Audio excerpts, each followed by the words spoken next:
Hawkeye Sports Network. From Learfield, Iowa Hawkeye Softball is brought to you by Homewood and Home 2 Suites, preferred hotel of the Hawkeye Radio Network. Iowa's corn farmers of the Iowa Corn Growers Association and the Iowa Corn Promotion Board. When corn grows Iowa, Iowans win. Oak Knoll, an active life care community by University of Iowa Healthcare. Changing medicine, changing lives. Wimmer's Meats, the official hot dog of the Hawkeyes. And by Iowa City Tire and Service, a proud supporter of Hawkeye softball. Iowa City Tire, where service actually comes first. Hawkeye softball is on the air.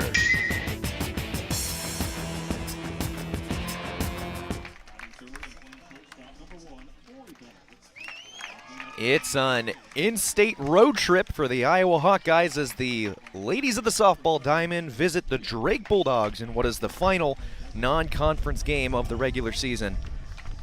Hi, my name is Lucas Strain, and you are listening to Iowa Softball on the Hawkeye Radio Network. The Iowa Hawkeyes traveling to Des Moines, a nice 2-hour road trip, a little west from Iowa City, visiting the Drake Bulldogs. Hawkeyes are playing well as of late, coming up a 3-game sweep over the weekend of the Michigan State Spartans. They've actually won 4 in a row, dating back to their last home series as well, in which they won in a walk-off fashion in the last game of the series, a 3-game series against the Northwestern Wildcats. Drake had been playing well too, played last night. After this is, of course, a reschedule after it was supposed to be played last week, but was rescheduled due to rain. Drake played last night, traveled to UNI, so back-to-back games in which Drake will be playing in-state foes. They lost last night, which ended a 4-game winning streak for them as well. Drake not having the season they would want, not the season that they are hoping for, but they had swept Bradley over the weekend to get their 2nd, 3rd, and 4th conference wins of the season. But after losing last night by a final score of 9-1 to the Northern Iowa Panthers, it ended their winning streak. Starting lineups are in for both teams as our PA announcer announces it. You might be able to hear it in the background. We got about 3 minutes until first pitch. And we'll go through a Hawkeye starting lineup. It's the same lineup they've been repping for the last couple of games. Leading off is Nia Carter. Nia Carter, who is coming off winning the Big Ten Player of the Week. In the 3 games against Michigan State, she hit .667 and drove in 7 runs. She's typically one who's doing the scoring. This time, the bottom of the order was setting her up, and she was bringing them home. She'll lead off and play right. And as usual, hitting behind her is sophomore Tatiana Roman, and she'll be roaming out in center field. Tori Bennett's batting third and captaining the infield at shortstop. Grace Baines, who has recently moved up into the cleanup spot, will man the hot corner over at third base. Sammy Diaz is in the prime RBI position, and she'll be playing first base as we're going to go to the national anthem. We'll take a quick little break and come back later. After a cancer diagnosis, it's natural to want to start treatment right away. But first, get a second opinion from a team that specializes in your cancer. I'm Dr. George Weiner, Director of University of Iowa Holden Comprehensive Cancer Center. Before you start treatment, you deserve to be confident you have the right diagnosis and know every option available to you. So whether it's with us or somewhere else, get a second opinion. It can change your care and your life. Hi, Hawkeye fans. My name is Denali. And I'm Briley, and we're members of your Iowa Hawkeye softball team. Our team is striving to be number 1. And that's why we trust our vehicles to Iowa City Tire and Service, the #1 automotive shop in Iowa City, where service actually comes first. Iowa City Tire and Service, where their customers become friends because they treat you like family. Find them at 410 Kirkwood Avenue or online at ictire.com. Proud sponsors of Hawkeye softball. We all love a good win. Catching up with friends, saving money at the pump, soaking up the perfect Iowa day, sitting down to a really, really good meal. These are the everyday delights that make us smile. These are the moments that connect us all as Iowans. And these are the wins that, more often than not, start with Iowa's farm families and the crop they're growing. Because when corn grows Iowa, Iowans win. Learn more about how to share your own wins at iowacorn.org. oaknoll.com/IowensWin.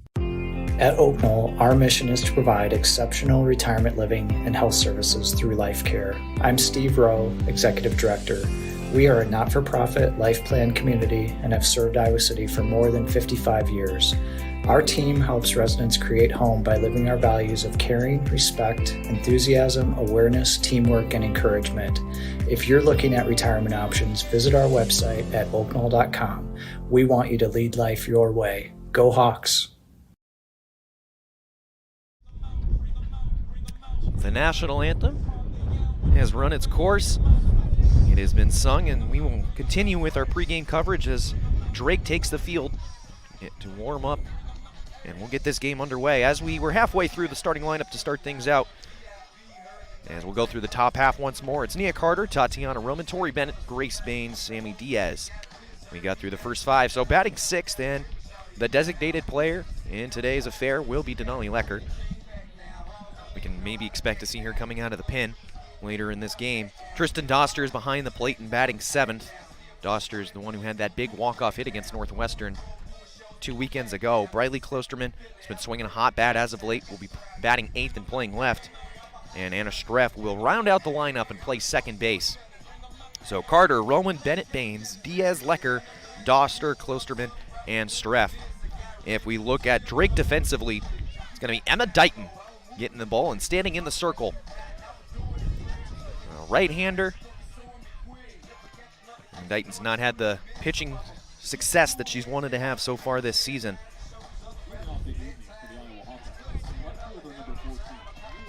It's her first start in quite a while. Against all three games against Bradley, she came in relief. So Emma Dighton stats coming into the day: a 4-7 record, a 5.05 ERA, and 51 1/3 innings pitched. Her first pitch to Nia Carter is a ground ball over on the left side. Shortstop range is over. Long throw is in time. So one pitch, one out on the 6-3 putout. We'll bring up Tatiana Roman. It is a beautiful day here in Des Moines. 82 degrees. Only thing that you could be a little bothered about is the wind. 17 degrees pointed directly out into right field.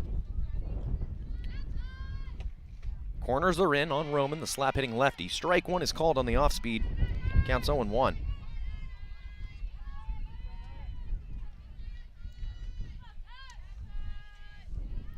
Roman enjoyed a good weekend as well, as Iowa was able to sweep Michigan State.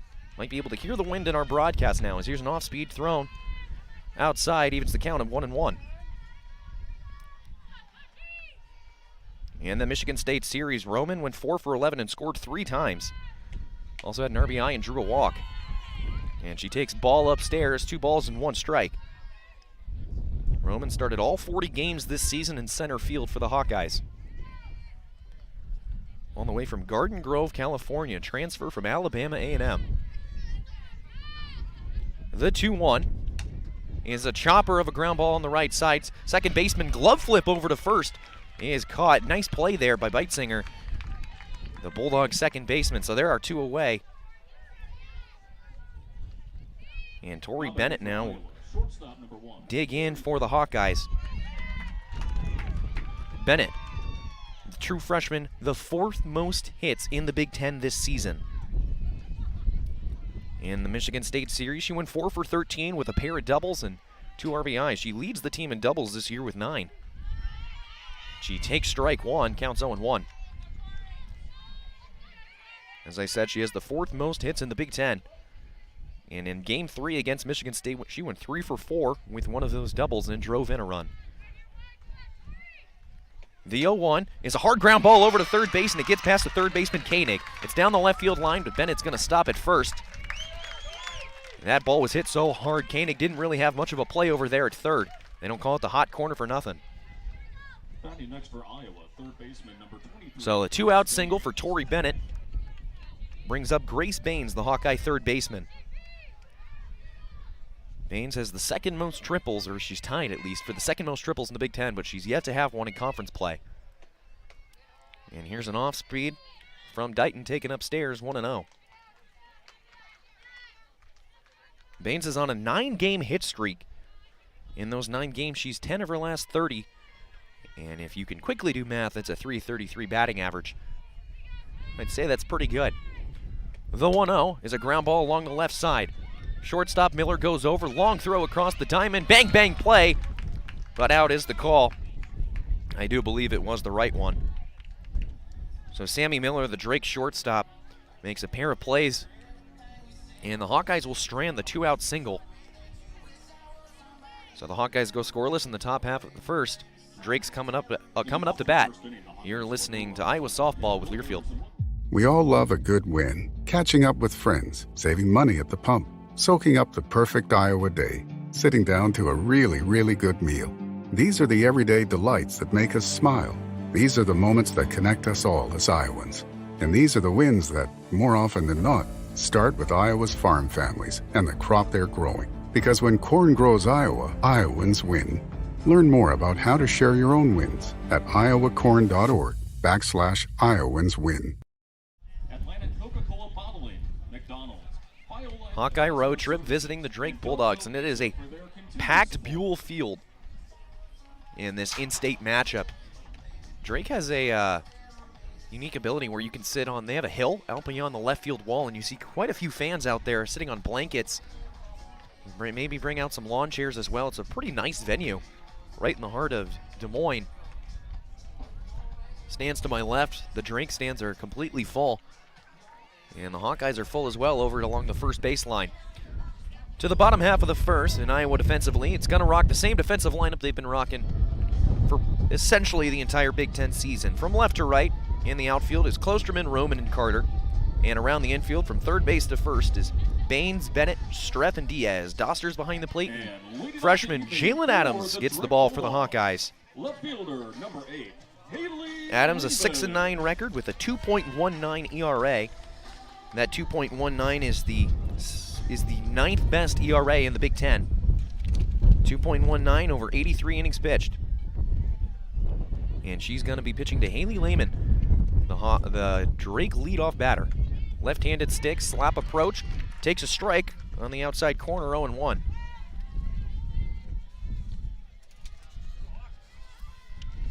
Lehman went 5 for 10 last weekend in their sweep of Bradley.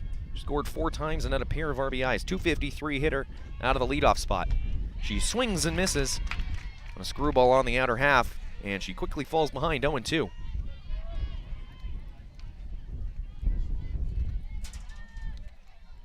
Hawkeyes wearing their all-gray uniforms today.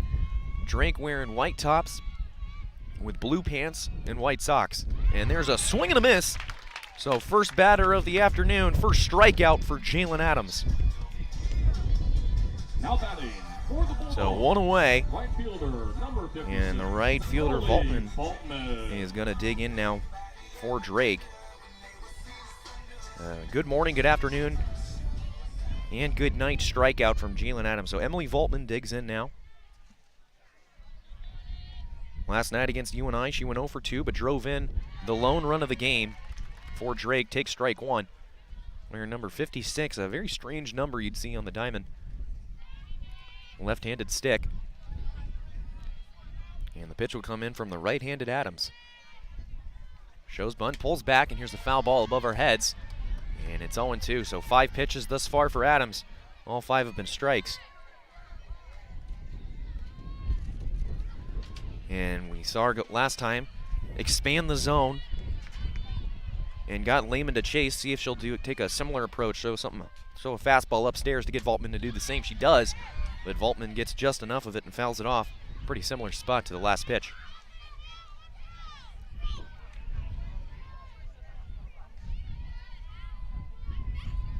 So the count's 0-2. And what is a windy day here in Des Moines, but it is beautiful outside, 82 degrees, as I said. The 0-2 from Adams is an off-speed that is outside for ball 1, so there's her first ball of the afternoon. And the count's 1 ball and 2 strikes. Voltman has the 4th highest batting average on the team. She's hitting .271 with a .310 on base percentage. Here's another off-speed, and it's a line drive into left center field. It'll drop for at least a single. And Voltman will stop at first. So there's a 1-out single into left center field for the Drake right fielder. Now batting So now for the Emma Bulldogs. Dighton will bat for Drake. Emma Dighton. She's the pitcher this afternoon. In yesterday's affair, she was the only Drake Bulldog to tally multiple hits. She went 2 for 3 as the starting shortstop. She swings at the first pitch she sees, but fouls it along the right field line.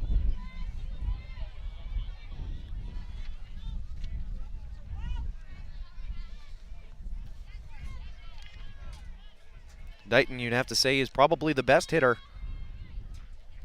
on this Drake squad. Takes a fastball outside, 1-1. See if I can look at everything here. She leads the team in slugging, runs scored, RBIs, triples, and home runs. You can definitely say, at least statistically speaking, she's been the most productive hitter on the team. The 1-1 from Adams is up and out, ball 2. Dighton hitting .283 on the season, .350 OBP, and as I said, a .547 slugging percentage. Paces the Bulldog squad. Has started all 33 games, now 34 and 35, if you include last night's and today's games. And here's a ground ball over to Bennett at short, flips to second for the fielder's choice. The throw over to first isn't in time for the double play. So Bennett chops down the lead runner on the 6-4 fielder's choice, and there are 2 away. Second baseman, number 20, Aubrey Beitzinger. So now Aubrey Beitzinger, the Drake second baseman, will dig in. Has hit safely in 9 of her last 12 games coming into the week. In those 12 games, that's a 14 for 44 stretch, a .318 batting average. That'll definitely pump it up. Yeah, she's hitting .295 on the year. And here's a line drive down the left field line, but it's going to slice foul. Was a tad late on the curveball.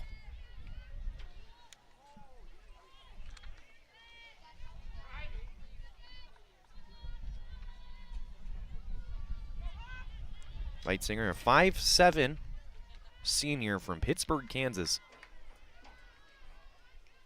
In the Bradley series, she was one of the very few bats who struggled, as there's a ball upstairs. As Drake swept Bradley, it was really an offensive onslaught for the Bulldogs, but Beitzinger was left out of the party. She went 2 for 12. The 1-1 is a ground ball to Streff at second. And it looks like we're going to call it a foul ball instead. Call came from our first base umpire. Thought it was a little strange that nobody was really reacting defensively in the field except for Streff over at second.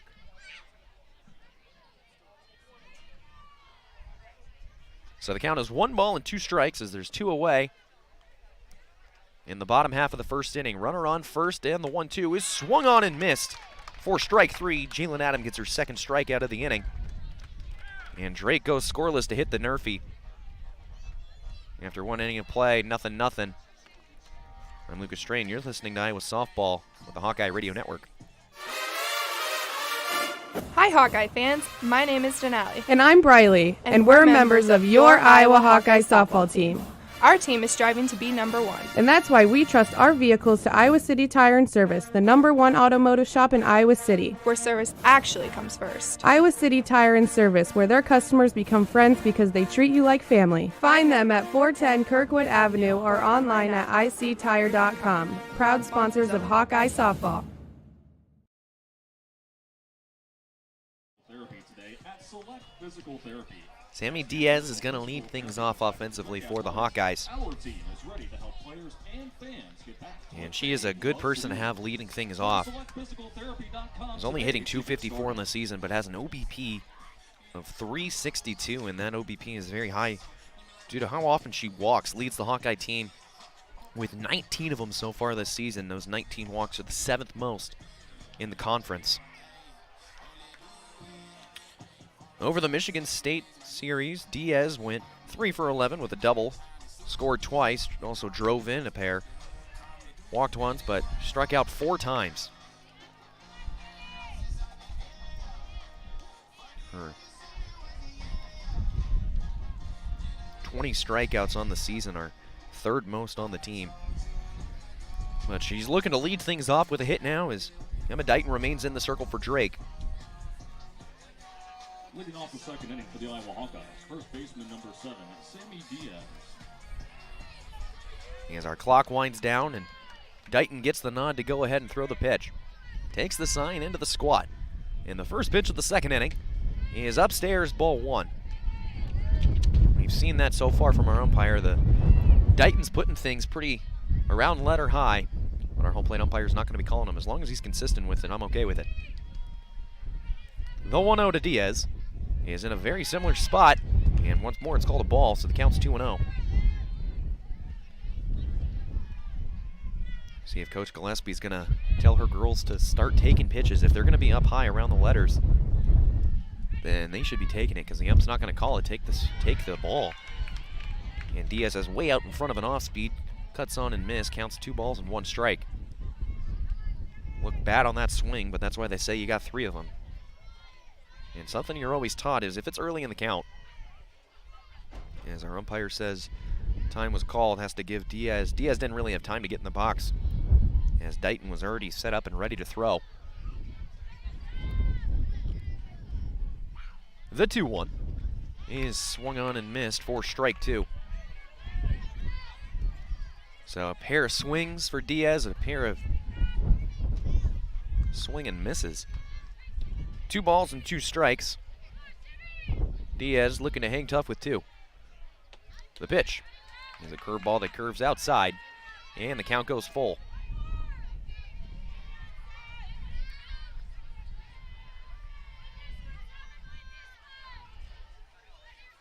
Wind picks up here and there. You can see the flag out in center field is pretty strong, but here on the infield, it just comes and it goes. Ground ball over to third base, gloved by Koenig, and the throw over is plain and simple for the 5-3 putout. So Denali Lecker, Batting next for Iowa, designated player number 5. the Iowa DP, will dig in now. Lecker, who leads the team in RBIs and in home runs, but has been struggling to drive stuff in as of late. Only has one RBI in Big Ten play. She swings and misses at the first pitch, strike 1. As I said, she has 31 RBIs to lead the team, and it's clearly leading it as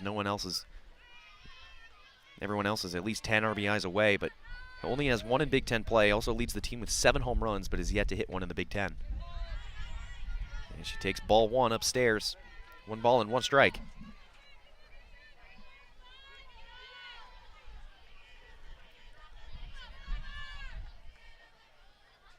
Lecker, a .250 hitter on the season. And as I said, has been struggling in Big Ten play. Swings and misses, strike 2.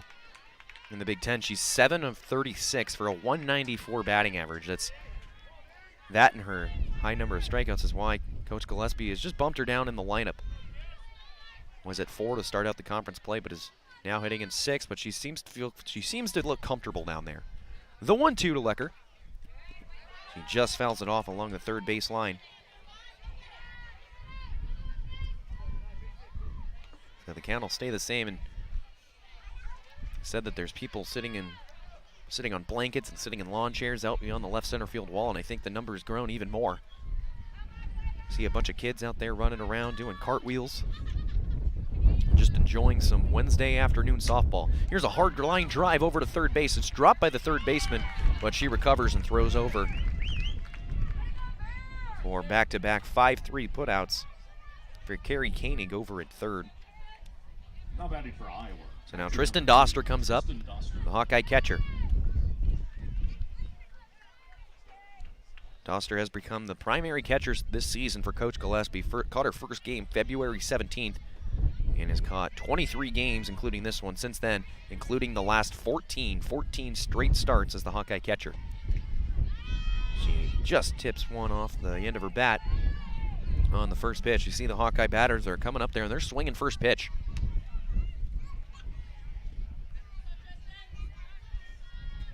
Doster, a .347 batting average this season. Second best on the team with a .385 OBP, .486 slugging. She has 4 doubles and a pair of home runs. The 0-1's up high, and the count's 1-1. In the Michigan State Series this last weekend, Doster went 3 for 10, drove in a run, and walked twice.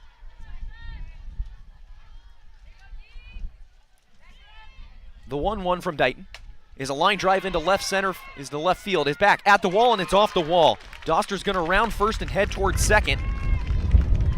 So a 2-out double for Tristan Doster. And the Hawkeyes have a runner in scoring position. It was hit so hard off the bat of Doster. Lehman, the Drake left fielder, went back towards the wall, didn't really know where the wall was. And it missed going out by just about, I'd say, 3 feet. And we're going to have a runner early. It looks like, yeah, it looks like Haley Down out there.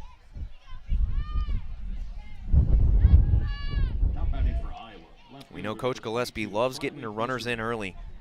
She knows how important it is to scratch across that first run. Haley Downs run just about every game, and I have to imagine that she's in the game by at least the second inning. She's always in the game early. If the Hawkeyes get a runner on, you can expect she's going to be in there to run. So the first pitch to Briley Klosterman is a ball outside. Klosterman, a very streaky player, gets in hot and cold stretches. Is in one of her hot stretches right now. The 1-0 is a line drive into left center field. And ranging over is the center fielder. It's going to drop down safely for a double. Run will score. So back-to-back doubles for the Hawkeyes as they take the 1-0 lead.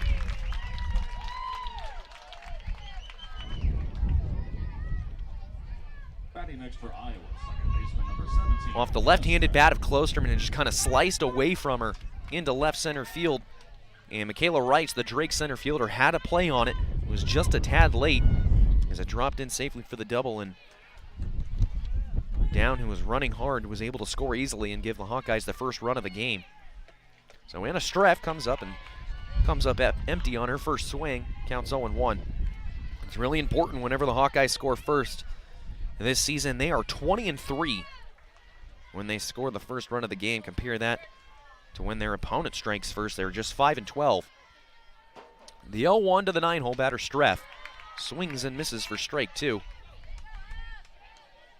As Wheeler, the Drake catcher, is keeping Klosterman honest out there at second. So the count's 0-2. We'll see if Dighton's going to try and expand the zone here. The 0-2. He's a weak ground ball along the third baseline. It's going to go just foul. Hawkeyes caught a bit of a break there as Koenig was charging the ball hard and came up ready to fire over to first. But Streff's hanging tough with 2. Looking to trade places with Klosterman after she just did that with Down. Hawkeyes lead at 1-0 here in the top of the second inning.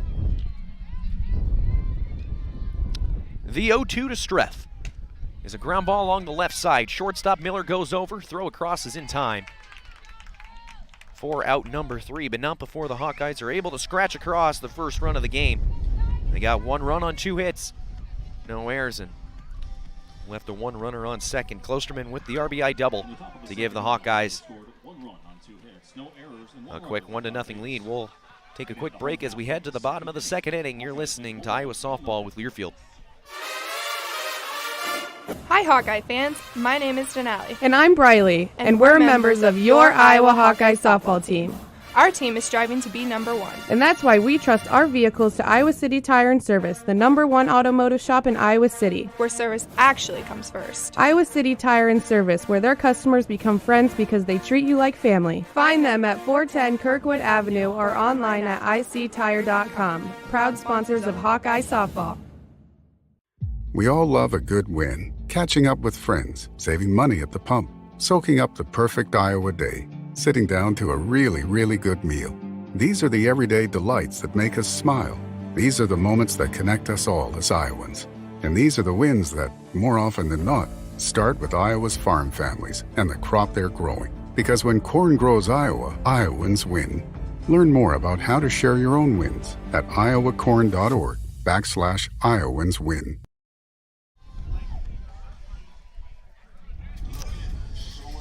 Jalen Adams is warmed and ready for the bottom half of the second inning, as the Hawkeyes were able to score first in the top half to take a 1-0 lead over the Drake Bulldogs in this in-state matchup between the Hawkeyes and Drake. So leading off the second will be Skylar Rigby.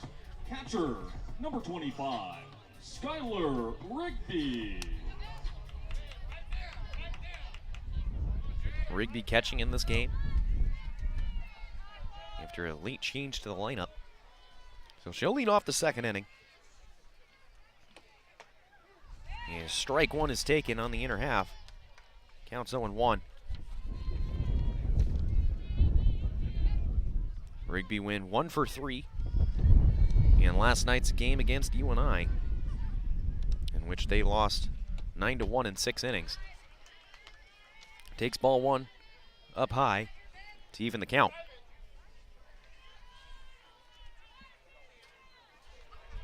Rigby, the 5'5" junior, hitting .241 on the season with a .379 OBP. Takes strike two to quickly fall behind 1 ball and 2 strikes.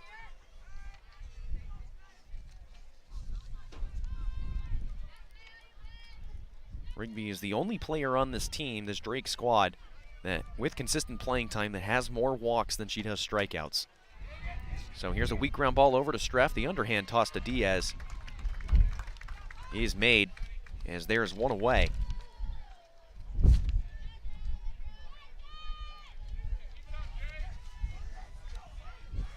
So batting now will be Addie Leiter, the Drake first baseman. When corn grows Iowa, Iowans win. Take a closer look and you'll discover the many connections you have to corn. And those connections translate into wins for farmers and wins for all Iowans. Share your winning moments using hashtag IowansWin. And here's a sky-high pop fly that's going to stay on the infield. Roman's coming in, though, and will call off Streff to make the catch on the lip for out number 2. Roman had to range quite a ways for that one.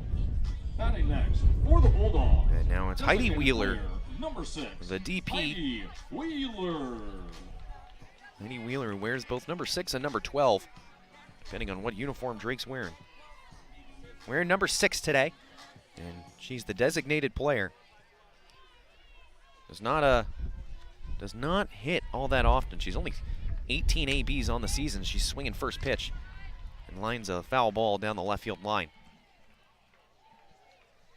As I said, only 18 plate appearances, or at-bats that is, on the season for Wheeler. 3 for 18. And 2 of those 3 hits came this past weekend against Bradley. A 167 batting average, but an OBP of 318 due to her 3 walks. The 0-1 is outside, 1 ball and 1 strike.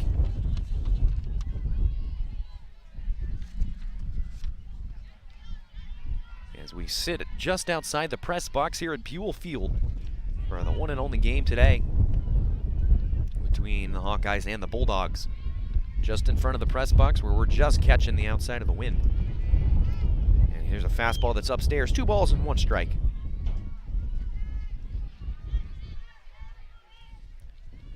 Jalen Adams looking to continue what has been a pretty good streak for her in the circle. Over her last 2 appearances, she's gone 13 1/3 innings and given up 4 runs. The 2-1. He's just upstairs. 3 balls and 1 strike. Again, we're seeing our home plate umpires not calling anything around the letters. Adams wanted the call, but umpire has not called it either way. And as you say, all you want is consistency. If he's going to be like that the whole game, then you don't tend to care too much. The 3-1 is a ground ball over to Baines at third, who gloves it, makes the strong throw over to Diaz for out number 3. It was a bit of a tough play there for Baines over at third, but she gets it done. As Drake goes 1-2-3 in the bottom half of the second inning after 2 complete. Hawkeyes lead at 1-0. You're listening to Iowa Softball on the Hawkeye Radio Network. After a cancer diagnosis, it's natural to want to start treatment right away. But first, get a second opinion from a team that specializes in your cancer. I'm Dr. George Weiner, Director of University of Iowa Holden Comprehensive Cancer Center. Before you start treatment, you deserve to be confident you have the right diagnosis and know every option available to you. So whether it's with us or somewhere else, Get a second opinion. It can change your care and your life. Fans registration for the 14th annual Nia Carter is going to lead things off for the Hawkeyes in the third, so it's back to the top of the order as Iowa looks to expand on their 1-0 lead as we start the third frame. Hawkeyes scored their 1 run off of a pair of 2-out doubles.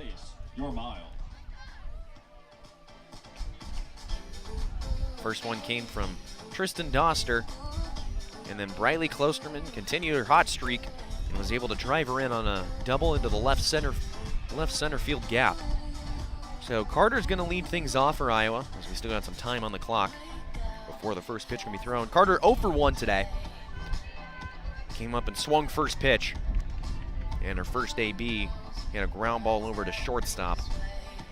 But again, Carter enjoyed a very productive weekend in East Lansing against the Spartans, in which she went 8 for 12, scoring 3 times and driving in 7.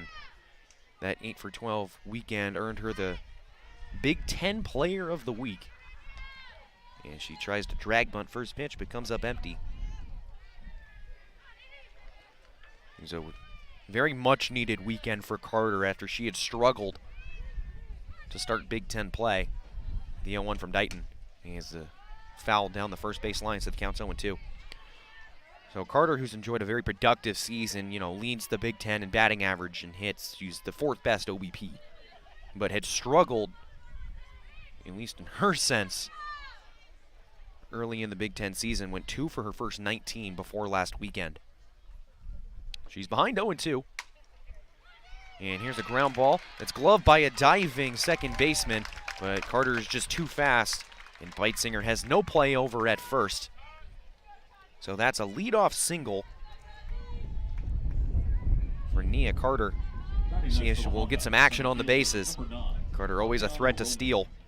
7 of them on the season.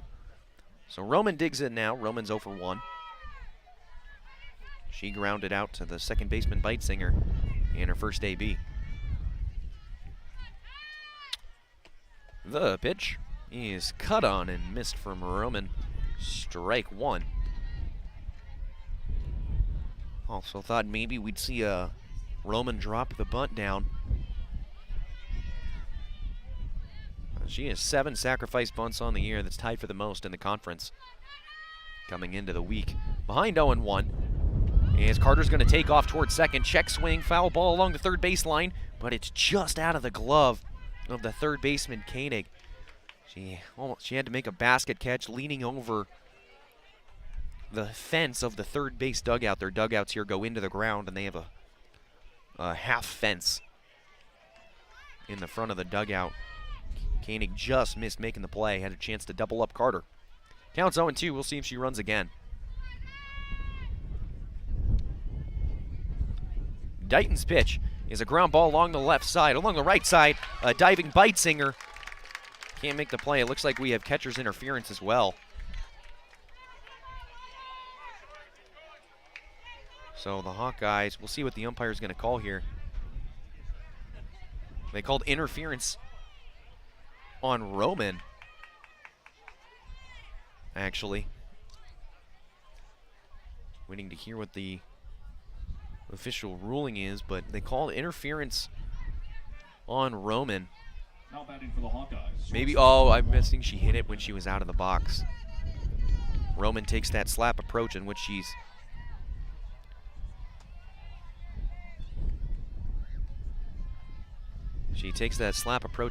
already running up to try and hit the ball on the run. As here's a foul ball from Bennett. And this time it appears she had just gotten out there a little bit too quickly. And it must have just touched the ball. And she must have hit it when she was just out of the box. So Carter goes back to first base. And Roman's called out. So the Hawkeyes have a runner on first with 1 away. And Tori Bennett is at the plate. She's behind 0-1 as the Hawkeyes are enjoying a 1-0 lead. And here's a weak ground ball along the left side, and it goes through the legs of the shortstop, Miller. Bennett might have had a chance to beat it out anyway. It was hit so softly, but that'll go down as an error for Miller, the shortstop, and the Hawkeyes have runners on first and second Now batting for the Hawkeyes, with baseman, one away. 23, Grace Still Bain. waiting for the scoreboard to get updated. Scoreboard says we have nobody out, but there is one as Roman was called out.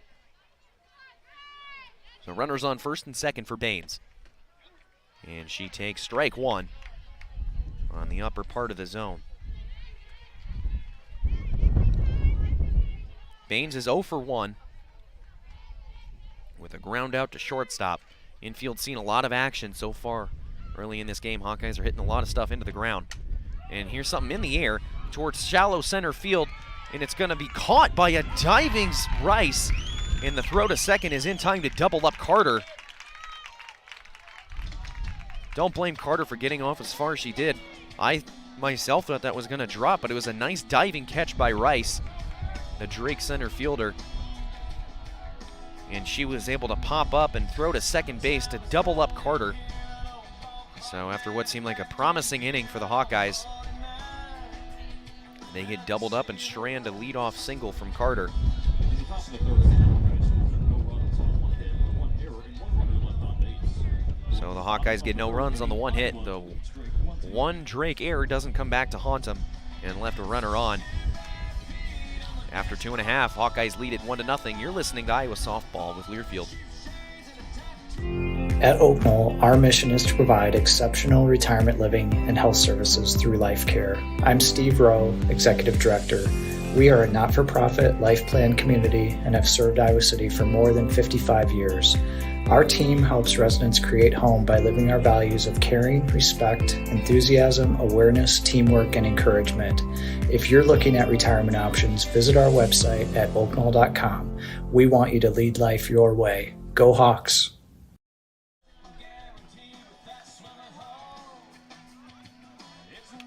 We head to the bottom half of the third inning, as Iowa leads it 1-0. Had a chance to score more before hitting into a double play. It's a double play and a legal hit were the 3 outs for Iowa in their half of the third. But now it's time for the home half. As Carrie Koenig, the Drake third baseman, will lead things off. Jalen Adams still in the circle. The Drake Bulldog, third baseman, number 34. Koenig has seen a lot of action so far today over at third base.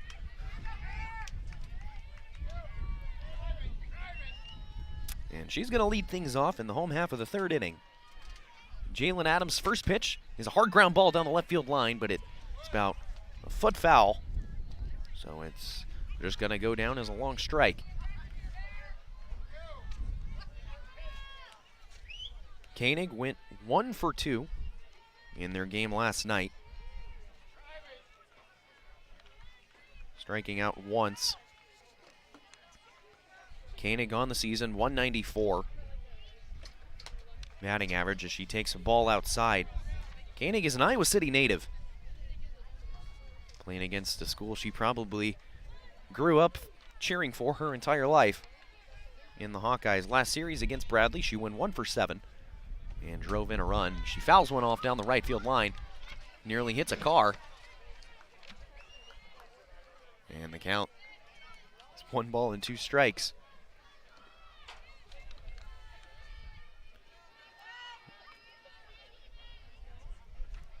The 1-2 is just outside for ball 2. Doster behind the plate was ready to whip it around the diamond, looking for the strike 3 call, but our home plate umpire said it was just off the plate. And it counts 2 balls and 2 strikes. The pitch is fouled off again, and it goes out of play over the first base dugout, and Koenig's staying strong with 2.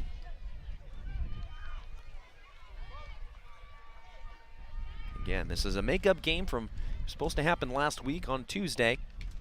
Yes, here's ball 3 upstairs, and it even gets past the got past the glove of Doster. This is a makeup game from last week, and when it was supposed to be played on Tuesday, forecasted rain in the schedule caused the game to get pushed back to this week. And last week it was one of those times when the rain was forecasted, but it just never seemed to come. The count's full. And here's another foul ball over the press box.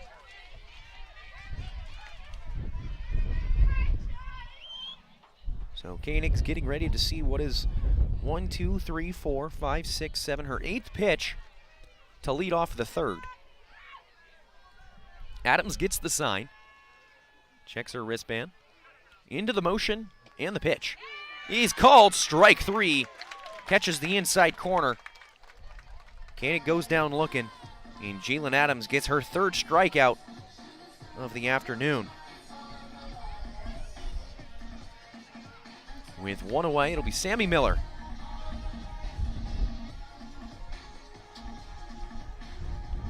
The Drake shortstop as our umpires collecting more softballs. That's what caused a little bit of a delay as Koenig fouled probably every one he had in his pocket over the fence and into the street. So Sammy Miller now for Drake. Miller went 1 for 2 last night and scored the Drake's lone run. Fouls off the first pitch she sees. This one's going into the street too. Nearly hits a driving car. Man, I would hate to be the one driving past when this game is getting played. It's fun to watch it from over here. As a bunch of the kids are the ones running over to try and chase down the foul ball. The 0-1 is a check swing. We're going to check the swing over at first base. And it's decided that Miller was able to hold her swing.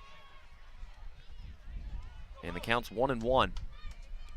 Doster behind the plate was really pumped up from Adams. It was called a ball and a no swing eventually, but I got a feeling Doster was pretty excited about where Adams put that pitch. The 1-1 is just outside. 2 balls and 1 strike. Curveball that just seemed to curve out of the zone. Miller, a 150 hitter on the season, has 1 hit in her last 34 ABs until last night's game. So in her last 36 at-bats, she's got a pair of hits. She takes ball 3 up high. Counts 3 balls and 1 strike. Miller's not a player who's in the lineup for her bat, though. She's usually a defensive gem for head coach Rich Calvert, but we saw Miller did make that error, let the ball go right through the wickets just a half inning ago. And strike 2 catches the inside corner. Miller was ready to throw her bat to the third base dugout and start jogging over to first. And she thought it was ball 4, but our home plate umpire beckons her back into the box. And the count's full. And here's a line drive into right center field. Roman's going to cut it off, gets the throw in quickly, and it's a good play by Roman to hold Miller to a single. So a 1-out single for Miller. After what was 1 for her last 34, now has 2 hits in her last 3 ABs. And she'll turn the lineup over to Haley Lehman. Lehman's 0 for 1 today. She struck out swinging in the top of the first, in the bottom of the first, that is. Adams into the motion. And here's a screwball that is outside. Ball 1.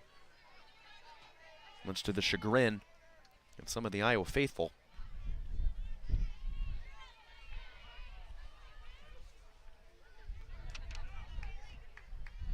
Lehman, a 253 hitter. Swings and misses.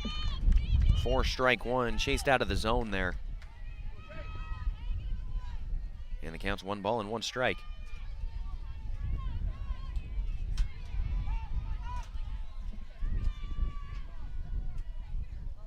The 1-1 is called strike right over the black on the outside part of the plate. Counts 1 ball and 2 strikes. Lehman, who struck out in her first AB, looking to avoid doing it again. The 1-2 is a foul ball over the top of the press box.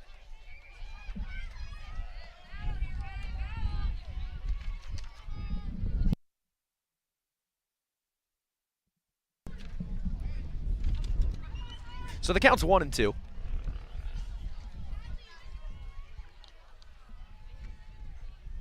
As Adams shakes off the sign and steps off the rubber. And we're going to reset. Drake has a runner on first with one away. Here in the bottom half of the third inning. And they trail 1-0 to the Iowa Hawkeyes. Here's a ground ball to Streff. The flip over to Bennett at second. And the throw over to first is a little late. But the Hawkeyes cut down the lead runner on the 4-6 fielder's choice. And there's two away. Batting up for the Bulldogs, right fielder Emily Voltman. 56, Emily Voltman. She is 1 for 1 today. She singled on a line drive into left center field in the bottom of the first. One of Drake's 2 hits today. Drake has no runs on 2 hits, has 1 error defensively. Hawkeyes have the 1 run on 4 hits. Here's a line drive into right center field. It's past the outstretched glove of Carter. It gets us through the wall. Lehman's going to round third and head home. Streff's going to hold on to it, no throw. And it's an RBI double from Emily Voltman to tie the game. And ball was a rocking off of the bat of Voltman. Now batting for the Bulldogs. And Carter, who was playing kind of down the right field line, playing a traditional spot, maybe has a chance of catching that one in the air. But it was just past her outstretched glove, reached the wall, and Lehman was able to score easily. So this game is tied 1-1 as Voltman stands on second. And Emma Dighton, the Drake pitcher, steps into the box. Here's an off speed, and it's called a ball up high. Ball 1. Once more, that umpire's not calling anything around the letters. That one was even a little bit lower. Umpire's got a consistent zone.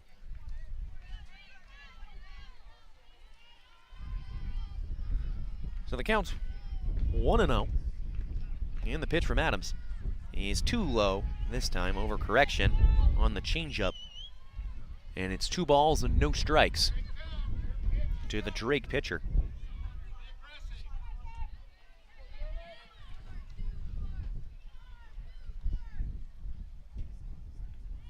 Two balls and no strikes. First base is open as there's a runner on second.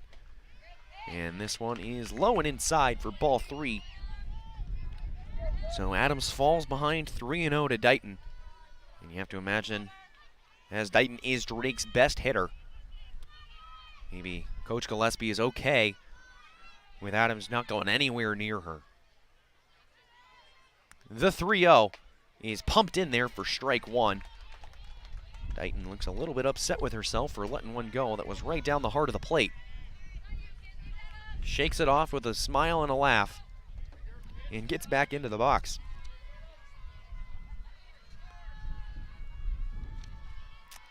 The 3-1 from Adams. He has a ground ball along the left side. It's going to reach the outfield. Klosterman's throw home is going to be cut off by Baines. The snap throw over to first is a little bit late as Voltman came around and scored. And Drake is now taking a 2-1 lead. An RBI single for Emma Dighton. As we're going to have a visit on the mound, or in the circle that is, from pitching coach Mandy Gardner.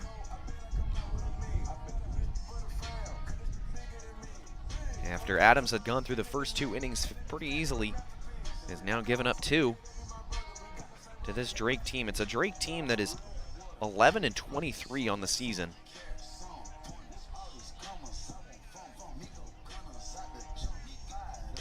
And is only 1-5 at home. Just 1 win playing on their home diamond. But they've taken a 2-1 lead here in this in-state matchup between the Hawkeyes and the Bulldogs. As Gardner now takes the slow walk back towards the first base dugout.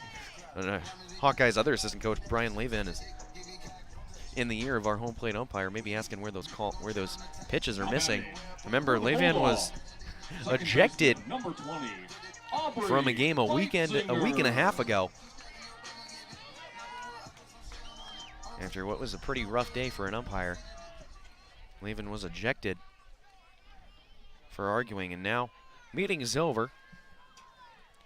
Is Aubrey Beitzinger, Drake, second baseman, left-handed stick, digs into the box, swings and misses for strike one. Remember, Drake has a runner on first in Dighton. With 2 away here in the home half of the third. They've scored 2 to take a 2-1 lead over Iowa. Beitzinger gets back into the box. And here's a line drive into left field for a single. Klosterman knocks it down to keep it in front of her. But Beitzinger goes the opposite way. A pitch that was on the outer half, and she's just perfect swing, lines it in the left field for another 2-out hit. So runners on first and second with 2 away, and Skylar Rigby, the Drake catcher, digs in now. She's 0 for 1 with a ground out to second in her first plate appearance. First pitch from Adams is up high.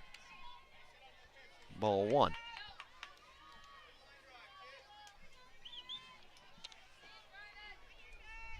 Rigby, a .241 hitter, coming into the week with a .379 OBP from Huxley, Iowa. And here's a foul ball down the right field line. Carter's going to give chase, but it's just past her outstretched glove. It would have been a really impressive play from the Hawkeye right fielder. So it evens the count at 1-1. As Iowa's looking to avoid any more Drake runs, as Drake's already tied and taken the lead. Don't want this lead to grow any farther.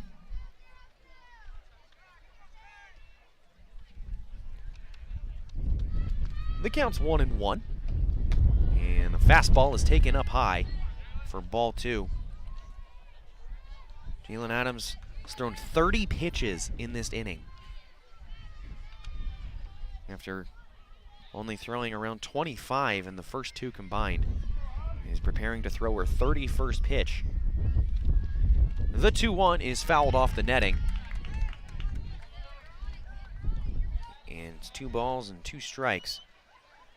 Remember, this inning started with a 8-pitch at bat for Carrie Koenig. Eventually ended in a strikeout, but that's one reason why Adams' pitch count has climbed so much. Well, deuces are wild. 2 balls, 2 strikes, 2 outs, 2 on. And here's an off speed that just misses the outside corner. And the count's going to go full. Adams went to the off speed there, her patented changeup, where it's very clearly an arc on it. And Rigby was so far out in front of it, but it missed just a little bit low, maybe a little bit outside as well. And the count's full with 2 outs. And it is called strike 3, catches the inside corner. So Jalen Adams gets her 4th strikeout of the game, but not before Drake is able to scratch across 2 runs. They scored 2 runs on 4 hits. No Iowa errors, and left 2 runners on. So after 3 complete, Iowa trails 2-1. And due up in the top half of the 4th for the Hawkeyes is Diaz, Lecker, and Doster. And we'll take a break, and then we'll be right back here. You're listening to Iowa Softball with Learfield. At Oak Knoll, our mission is to provide exceptional retirement living and health services through life care. I'm Steve Rowe, Executive Director. We are a not-for-profit life plan community and have served Iowa City for more than 55 years. Our team helps residents create home by living our values of caring, respect, enthusiasm, awareness, teamwork, and encouragement. If you're looking at retirement options, visit our website at oaknoll.com. We want you to lead life your way. Go Hawks! Go to selectphysicaltherapy.com. So Diaz is going to lead things off for the Hawkeyes as they trail 2-1 in the top of the 4th inning. University of Iowa Healthcare has the game plan for your same-day healthcare needs. If you need treatment for a common illness or minor injury, visit one of several UI Quick Care or Urgent Care locations throughout the Iowa City Cedar Rapids corridor. Their care and expertise will help you get back in the game. UI Healthcare is a proud sponsor of your Iowa Hawkeyes.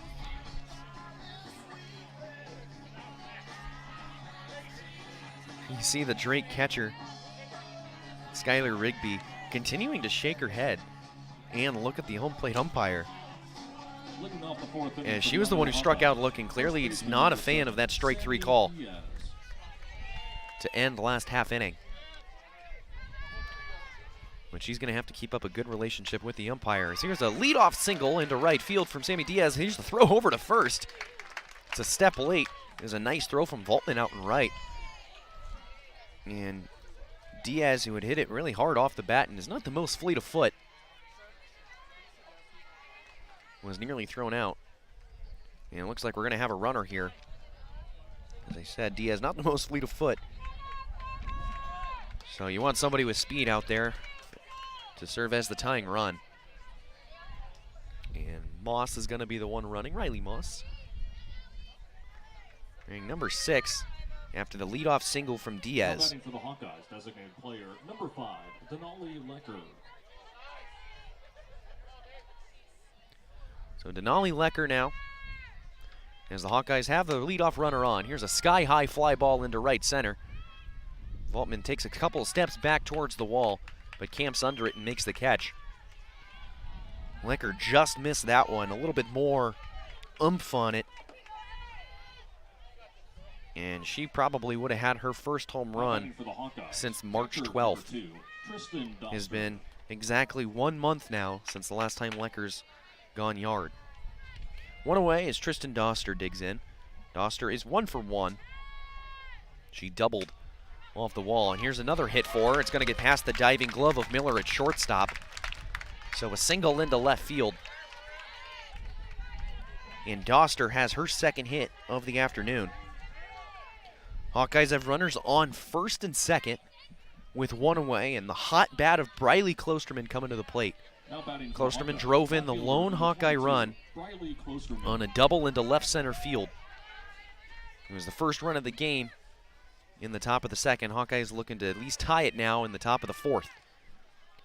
Dighton's pitch to Klosterman is called strike on the curveball.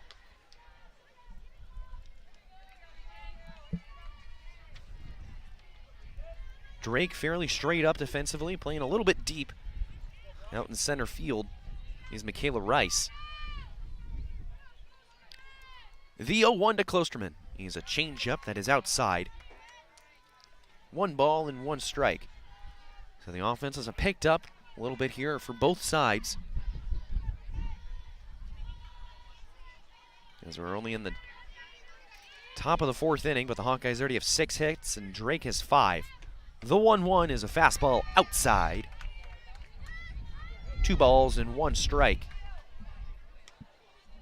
The catcher Rigby is really taking a long time to throw the ball back to Dighton in the circle a couple times. Is really keeping Moss honest out there at second base. Counts 2-1. Runners on first and second with 1 away.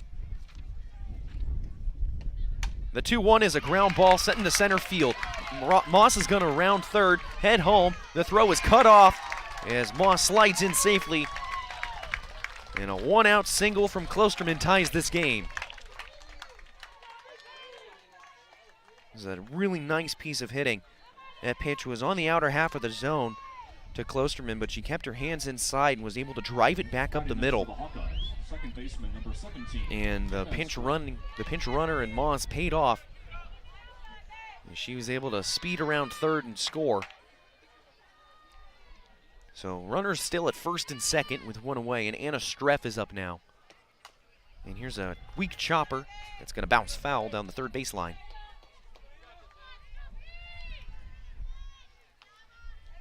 Anna Streff, who's enjoying her time back into the lineup after a quick benching in Game 3 a week and a half ago against Northwestern after 3 defensive errors.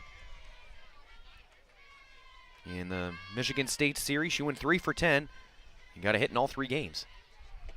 The 0-1 is a weak ground ball to Miller at shortstop. She charges, makes the throw on the run to first base, and is in time for out number 2. But the runners do advance. So the Hawkeyes have runners on second and third. And it's back to the top of the order, and the Big Ten Player of the Week, Nia Carter, is going to dig in. Nia Carter, 1 for 2 today. She reached on an infield single. Drove in 7 runs this weekend, looking to add 2 more. Here's a line drive into right field. It's going to drop in front of Voltman. First run will score. The second run, the throw is cut off and it slides in safely is Klosterman.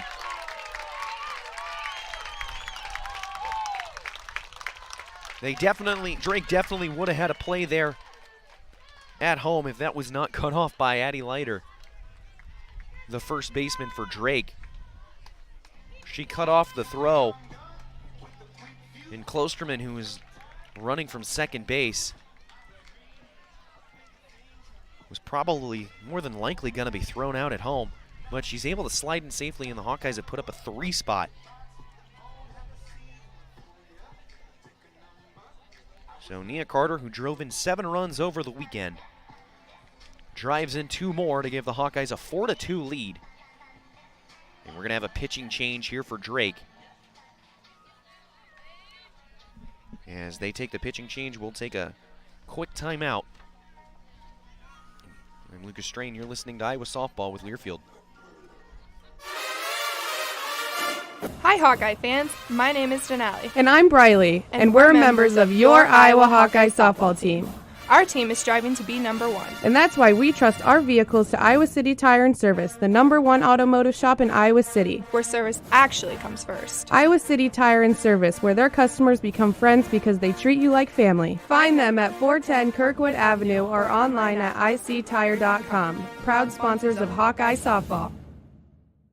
We all love a good win. Catching up with friends, saving money at the pump, soaking up the perfect Iowa day, sitting down to a really, really good meal. These are the everyday delights that make us smile. These are the moments that connect us all as Iowans. And these are the wins that, more often than not, start with Iowa's farm families and the crop they're growing. Because when corn grows Iowa, Iowans win. Learn more about how to share your own wins at iowacorn.org/IowansWin.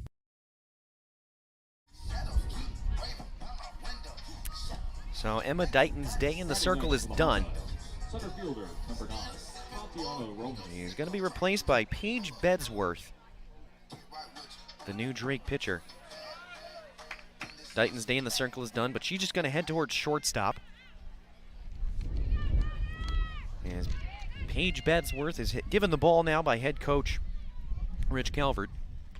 And first pitch from Bedsworth is called strike, catches the outside corner to Tatiana Roman. Hawkeyes lead at 4-2 after the 2-run single from Nia Carter.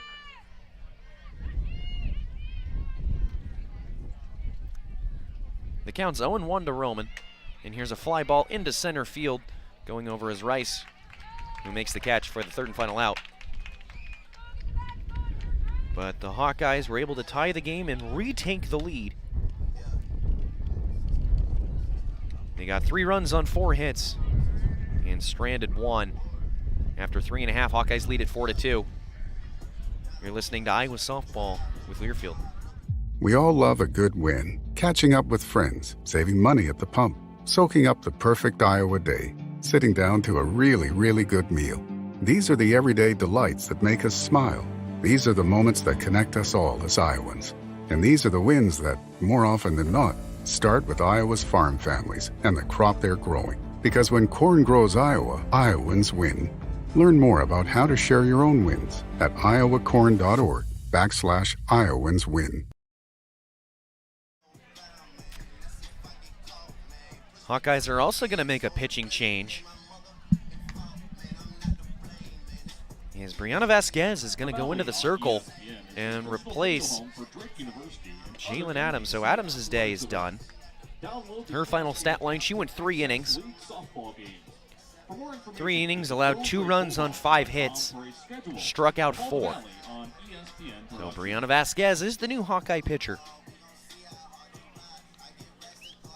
Vasquez is enjoying a very good season, you could say, as the 7th best ERA in the Big Ten. 13-3 record with a 1.97 ERA in 103 innings. It's definitely been the workhorse this year for Iowa, but it is only her 4th time this season coming in relief. It's her 22nd pitching appearance, but only the 4th time she's come out of the pen. 102 strikeouts to 35 walks. First baseman, number 2. In the Michigan State series, she went 10 innings, And in two combined starts, she threw 10 innings, gave up 3 runs on 11 hits, and struck out 11. He has the 7th most strikeouts in the conference. Her first pitch to Addie Leiter is called a ball upstairs.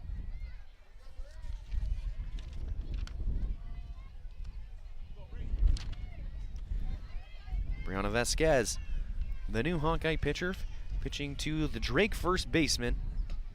And here's a fly ball down the left field line. Klosterman's gonna take a couple of steps in and over to her left, our right, and makes the catch for out number 1. She didn't have to battle the sun there, but I certainly did. Sun's out just behind the left field foul pole. Pitcher number 22. Here at Buell Field, Ron Buell Field. Setting sun just beyond the left field wall. 6:05 time after a 5 o'clock start. And Heidi Wheeler is going to come bat now for Drake. And here's a line drive into left center field. It's going to reach the wall as Wheeler rounds first and heads towards second. And she has a stand-up double. And Drake continues to stay active on the base paths and have another runner in scoring position. Now batting for the Bulldogs. So the one-out double brings up the third baseman, Carrie Koenig. Koenig is 0 for 1. She struck out looking in her first AB. Bulldogs tying runs at the plate as Koenig takes a hack but fouls it off the netting for strike 1. Winds picked back up here in Des Moines. It comes and it goes.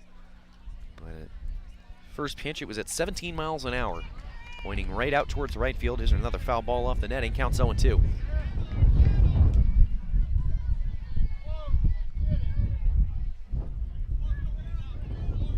So Vasquez, who just gave up the one-out double, is looking for her first strikeout of the afternoon. Who's coming in relief for only the 4th time this season. The 0-2. Here's a curveball that curves outside. Really good placement from Vasquez. But it was definitely just a little bit off the plate. Ball 1. Hawkeye defense straight up. Playing a little bit shallow in the outfield. Corners are playing back. The 1-2 is up and out. And the count evens at 2 apiece.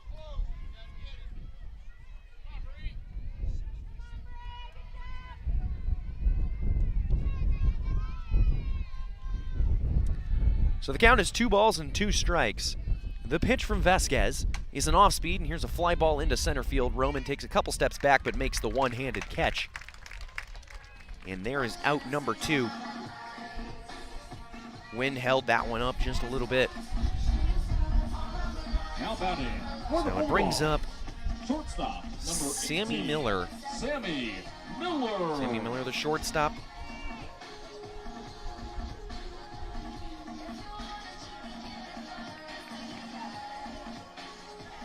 Sammy Miller wearing a blue compression sleeve on her right arm.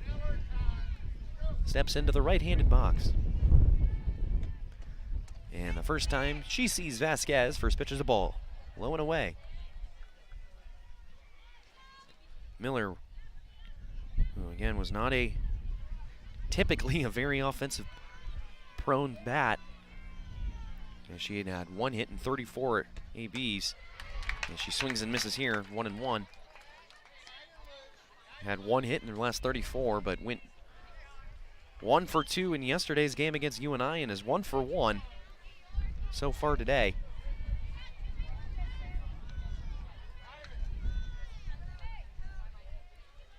The count's 1-1 as Drake has a runner on second with 2 away.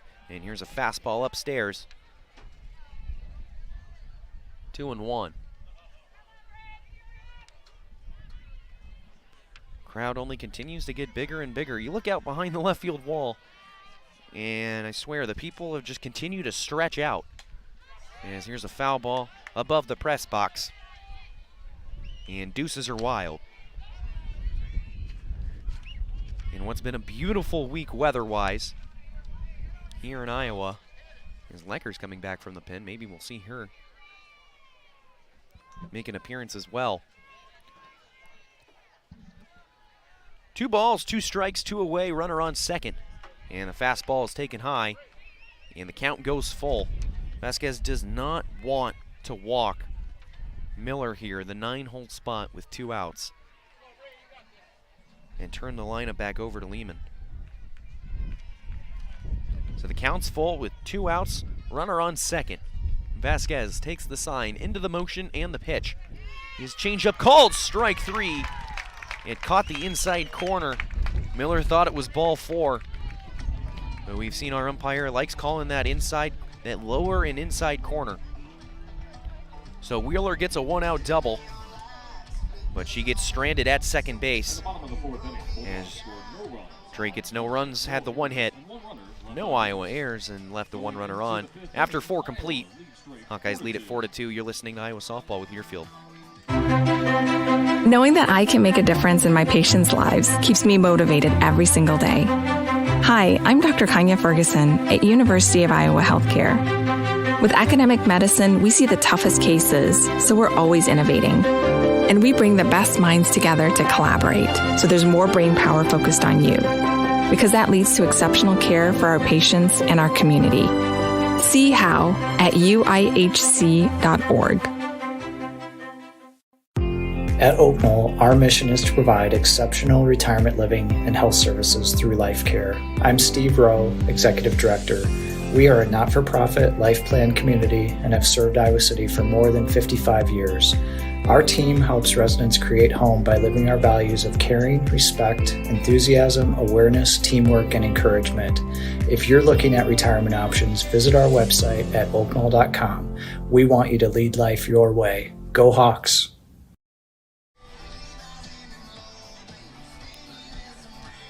Tori Bennett's going to lead things off in the top of the 5th inning for the Hawkeyes offensively. Bennett 1 for 2 today.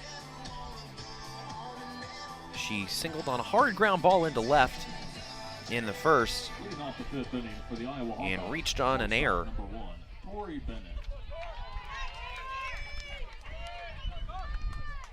So Tori Bennett's going to dig in as Paige Bedworth re-enters the circle. As ball 1 is taken up high. Bedsworth came in relief last inning after the Hawkeyes chased Dighton off the mound, scoring 4 runs after she went 3 2/3 innings.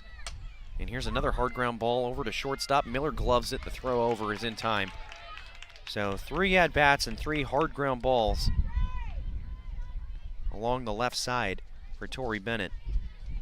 But only 1 has reached the outfield for a base hit. So Grace Baines digs in now. Grace Baines over 2. And is grounded out and flied out in a diving play from the center fielder, Michaela Rice. And she takes ball 1 up and out. And the Hawkeyes are leading after 4 complete. They're 20-3 on the season. Hold a 4-2 lead now. Here's a chopping ground ball over to Koenig. Makes the easy play. Fires over to first base. A little aggressively, but it gets the job done. And 2 up, 2 down for the Hawkeyes. Sammy Diaz looks to avoid the good morning, good afternoon, and good night. Diaz 1 for 2. Grounded out to third and singled on a line drive into right.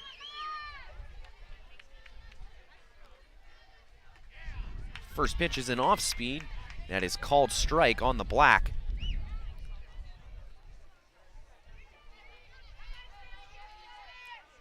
I'd like to thank everyone listening wherever you may be. Count is 0-1. And here's a foul ball along the right field line going over his first baseman later, but it's just out of her range and goes over the fence. And the count's 0-2. Would like to say hi to Noah and Mike Croffle listening in Dubuque, Iowa. Glad to have you listening to this in-state road matchup for the Iowa Hawkeyes against Drake Bulldogs. The 0-2 is a fastball up high. 1 ball and 2 strikes.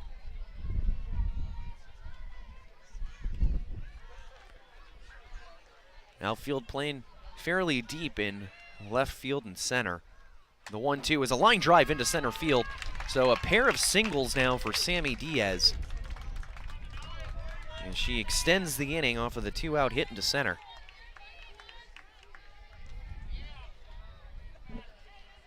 As Diaz was already ran for earlier in this game, Coach Gillespie's likes not to have a run for again, as of course that would make her have to leave the game permanently.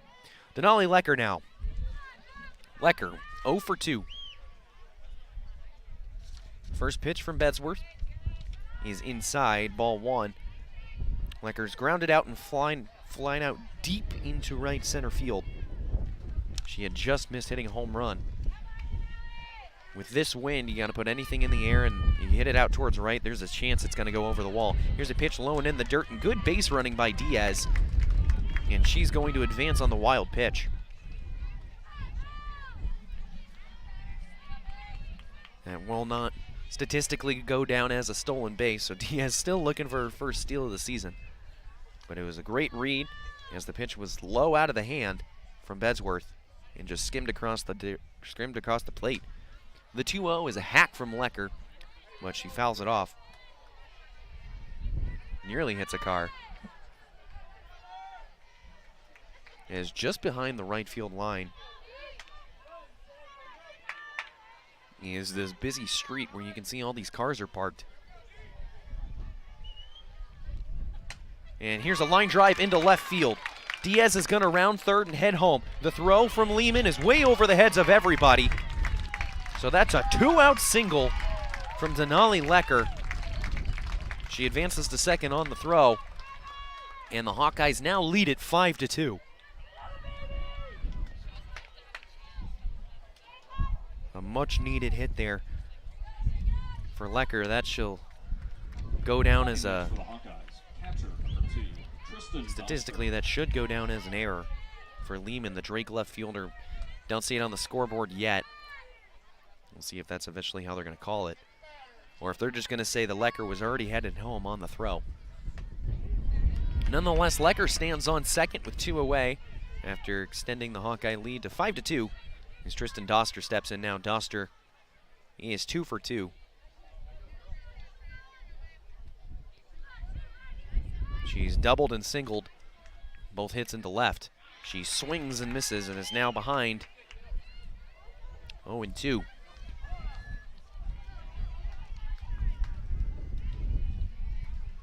My name is Lucas Strain. You're listening to Iowa Softball on the Hawkeye Radio Network as Iowa leads at 5-2 here in the top of the 5th inning against the Drake Bulldogs. Counts 0-2 to Doster with 2 away. Fastball is upstairs. Doster doesn't chase.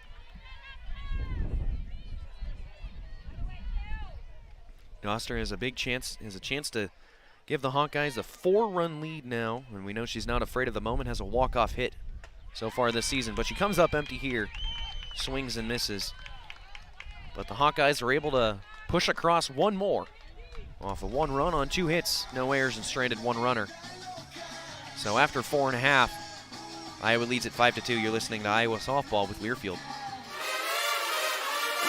Hi, Hawkeye fans. My name is Denali. And I'm Briley, and we're members of your Iowa Hawkeye softball team.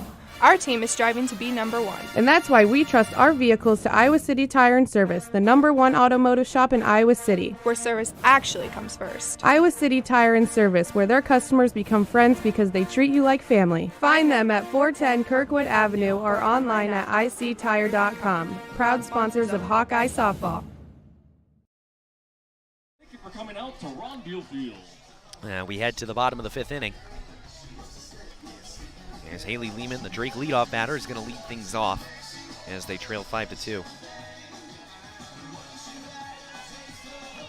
I want to tell you about our friends at Iowa Corn. When corn grows fuel, Iowans win. Ethanol is a renewable fuel that's better for our environment, our health, and our wallets. Share your winning moments using hashtag IowansWin. Plus, you'll be eligible for some fun and corny giveaways. Get it? Get it? Corny? So silly. All right, 5-2 game here. Hawkeyes lead it. As we head to the bottom of the 5th inning, Haley Lehman leads things off for Drake. She struck out swinging and is grounded into a fielder's choice in her 2 ABs. Brianna Vasquez remains in the circle in just her 4th relief appearance of the season. Left fielder, number 8, Haley Lehman. So Coach Gillespie's gone with her number 2 starter. Now her number 1 starter is coming in relief, and we already saw Lecker was getting warm down in the pen. She still is right now. Actually, it looks like Henderson is warming up now, and here's a bunt down the third base line. It's going to spin foul. Trying to look down the line, catch a number. It's Devin Greer actually warming up down there. So the count is 0-1. As Vasquez is still in the circle for now.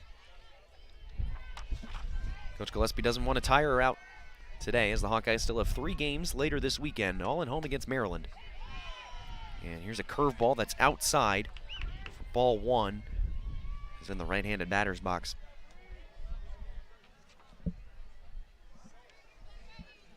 Sun's now getting pretty bright as it's continuing to set just over that left field foul pole.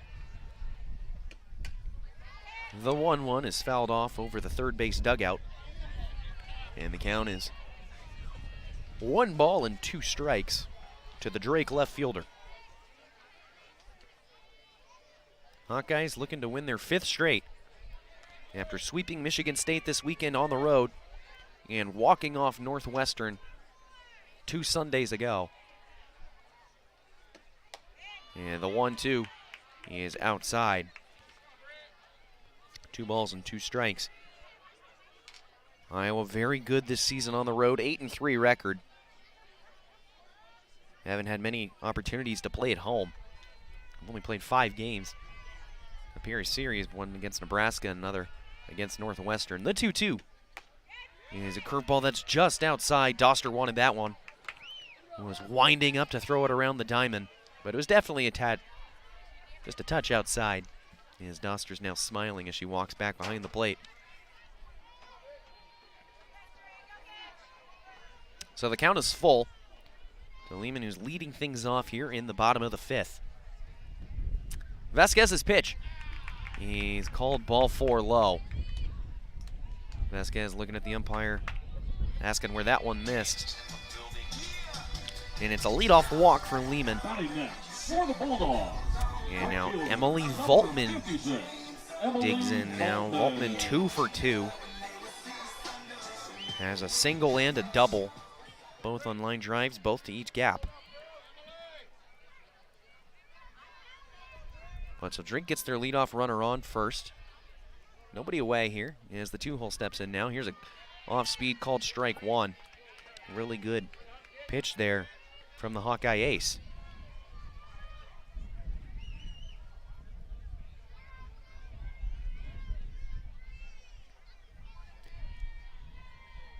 Waltman doing her traditional show bunt and pullback. You see a lot of players take that approach in softball as ball 1 is thrown from Vasquez. It's a unique facet where when you show bunt early, you take a shorter swing. You're not trying to get you don't get as wide. It's crazy. Strike 2 is called. Catches the outside corner to the left-handed hitting Voltman. So the count is 1 ball and 2 strikes. So back when I was saying, when you show bunt early, it just keeps your swing nice and short. There's no extra steps involved. You're just getting right to the ball and you're swinging through it. The 1-2 is a fly ball that's going to range foul over the first base dugout. Kind of an awkward foul ball from a left-handed batter to pull it as high as she did over the first base box. But so the count remains 1 ball and 2 strikes. Nobody away. Lehman stands on first. Here's a fastball that's just outside.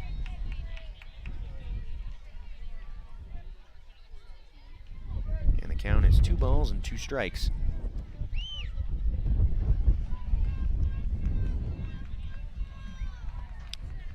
Iowa straight up defensively. Outfield shaded a little towards left. The 2-2 is fouled off again. Similar spot. This one won't quite reach the street, but it's just enough to go over the bleachers. So the count is still 2-2.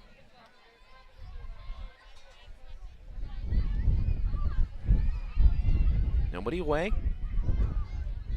As Drake is looking to get back in the win column after losing last night to UNI, but had won 4 straight before that. And here's a line drive down the right field line, but goes foul. Drake, first base coach Andy DeJesus over there, had to duck it.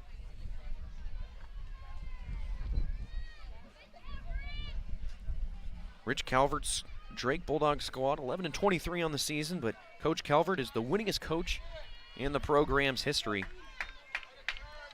despite the struggles that they've gone through this season. The 2-2 is swung on and missed for strike 3. Voltman chased out of the zone. As Vasquez gets her second strikeout Batting next for the Bulldogs of the afternoon. Designated player number 16. So now it's the DP, Dighton. Emma Dighton now. Dighton, who had started the game as the starting pitcher.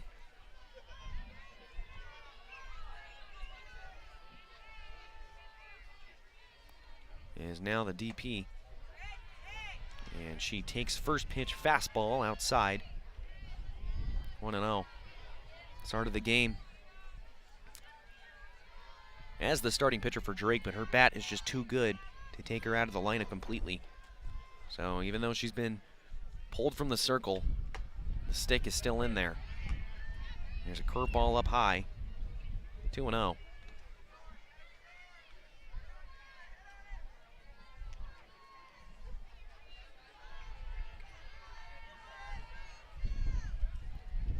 Two balls and no strikes. Vasquez pumps one in there for strike 1. Emma Dighton is 1 for 2 today. He has grounded into a fielder's choice and singled on a hard ground ball into left. The 2-1 is swung on and missed from Drake's best offensive player, and the count is 2-2. Said she's their best offensive player, and you have to feel she leads the team in runs, home runs, RBIs, slugging percentage, triples, the whole shebang. The offense typically just runs through Emma Dighton. The 2-2 is inside, and the count is now full. So it's been a pretty busy half inning so far for Vasquez, her second full count of the inning. Lehman drew a full count walk after a 10-pitch AB. The count's full now, and Dighton checks her swing on a ball high and is able to draw the walk. Second walk of the inning for a Drake batter. As Doster's going to call time and head out there to talk to Vasquez.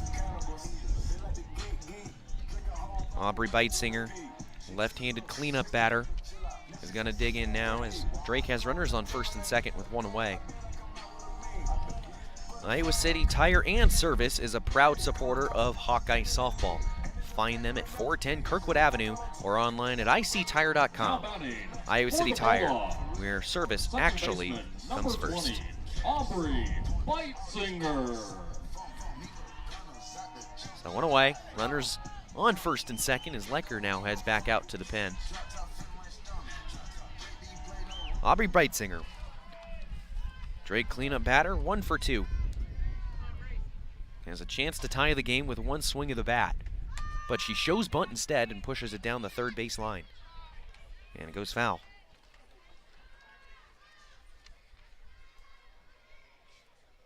We say she has the chance of tying the game with 1 swing, but has no home runs.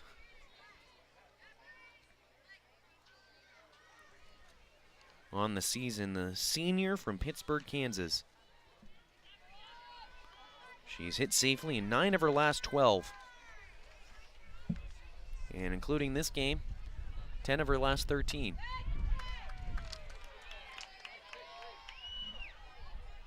And there's ball 1 outside.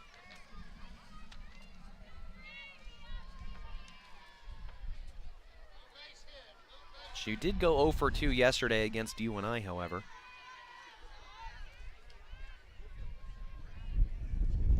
The 1-1 from Vasquez is fouled off right back at us. Goes off the netting. Saw a little flinch from our crowd just in front of us. But it just ricochets off the netting. And the count is 1 ball and 2 strikes. It's a short backstop, short height-wise, I mean, with a brick with padding on the field side. Here's a foul ball, straight back again. It's short height-wise. It's a brick wall that's probably only about 3 foot high, maybe 3 feet high, maybe a little less. And the rest of it is all netting, just going straight up into the air. The count is 1-2. From Vasquez, swung on and missed. Got Beitzinger to chase out of the zone. So it's Vasquez's 2nd strikeout of the inning and 3rd of the game. Now batting for the Bulldogs. So now Skylar Rigby, the Drake catcher now. Skylar Rigby. Rigby 0 for 2 has grounded out to 2nd and struck out looking. That strikeout came at a pivotal point. In the bottom of the 3rd, she had runners on. And she fouls one straight back. She had 2 runners on with 2 away. Worked the count full. And took strike 3 on the inside corner. She was not a fan of the call. And she kept shaking her head afterwards and looking at the home plate umpire, who rung her up. She's behind 0-1. Checks her swing. Gets some contact on it and pushes it down the first base line, but it goes foul. So she quickly falls behind 0-2, looking to avoid striking out for the 2nd time today. Vasquez looking to strike out the side with a pair of walks surrounding it. The 0-2. He's a fastball upstairs, but Rigby doesn't chase. That's how Vasquez has gotten her 2 other strikeouts in this inning. Has thrown something high and has gotten the Bulldog batters to chase out of the zone. The count's 1-2. And this one's upstairs as well. A very similar spot, but Rigby's not offering.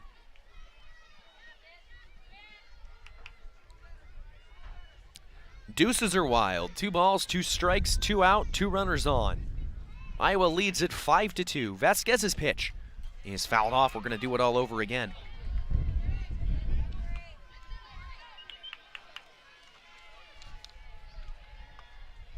Rigby, not someone with home run power either. Actually only has 1 extra base hit on the season, and it's a double.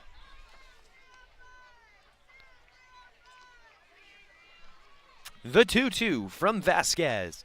He is upstairs, and Rigby doesn't chase. So the count goes full. Vasquez's 3rd full count of the inning, and has thrown 30-plus pitches. Getting ready to throw her 31st.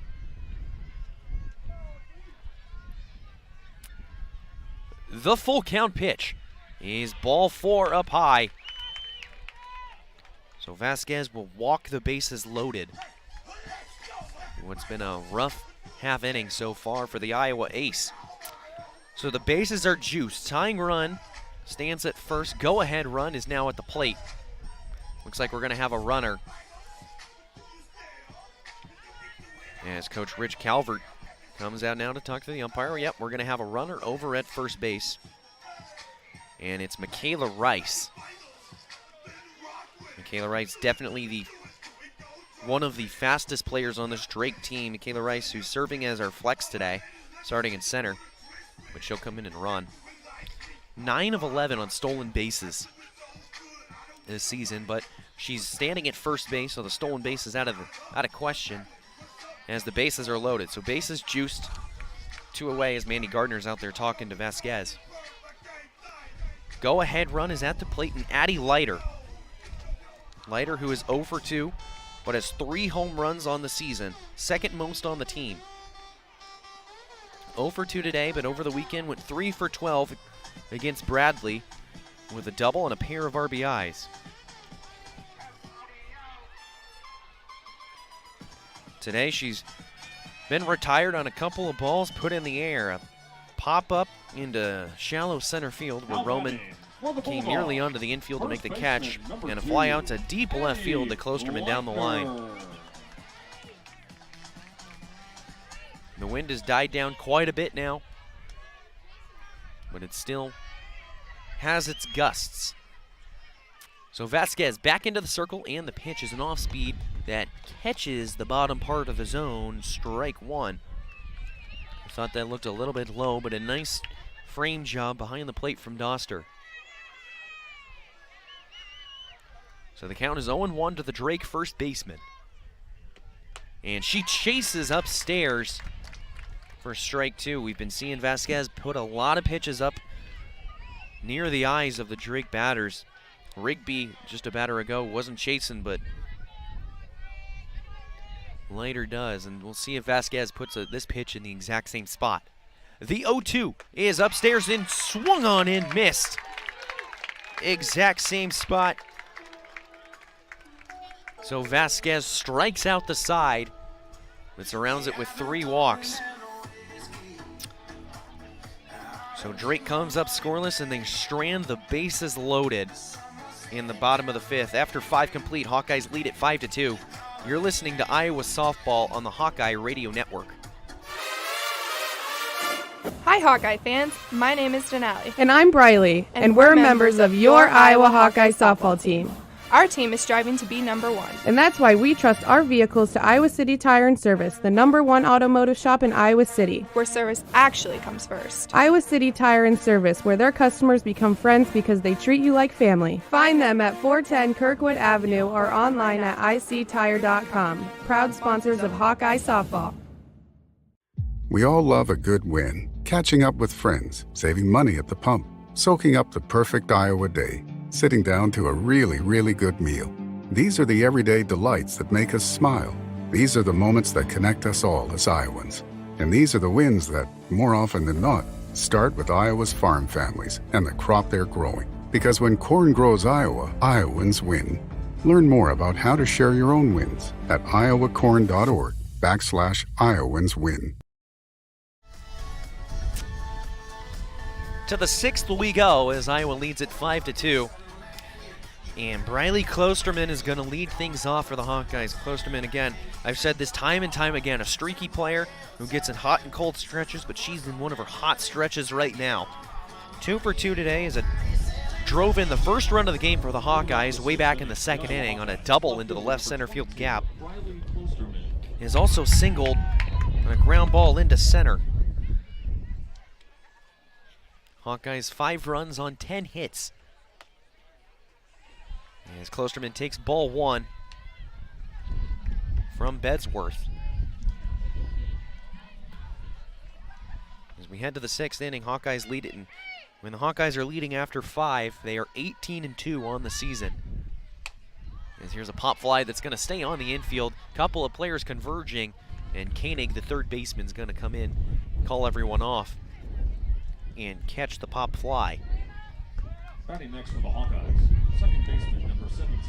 So Anna Streff now for Iowa. 9-hole batter, 0 for 2 today. Has grounded out twice in nearly identical spots to Miller over at shortstop. Looking to get on base before turning things over to Nia Carter, who stands on deck. Strike 1 called. So Streff behind 0-1.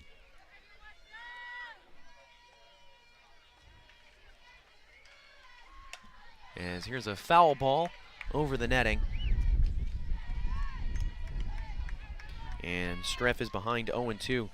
Iowa is out-hitting Drake 10-6.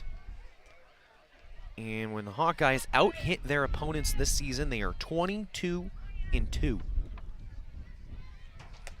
And Streff chases out of the zone. Swings and misses for strike 3. So she moves to over 3 on the day. But it's back to the top of the order for the Hawkeyes and Nia Carter. Next for the Hawkeyes, right fielder Carter, who is 2 for 3. And had a big 2-run, 2-out single back in the 4th inning. That gave Iowa, at that point, was a 4-2 lead. Broke the tie as she takes ball 1 up high. Counts 1-0. It broke the tie. Saw a big fist bump over from Coach Gillespie at the third base box. as the count's 1-0.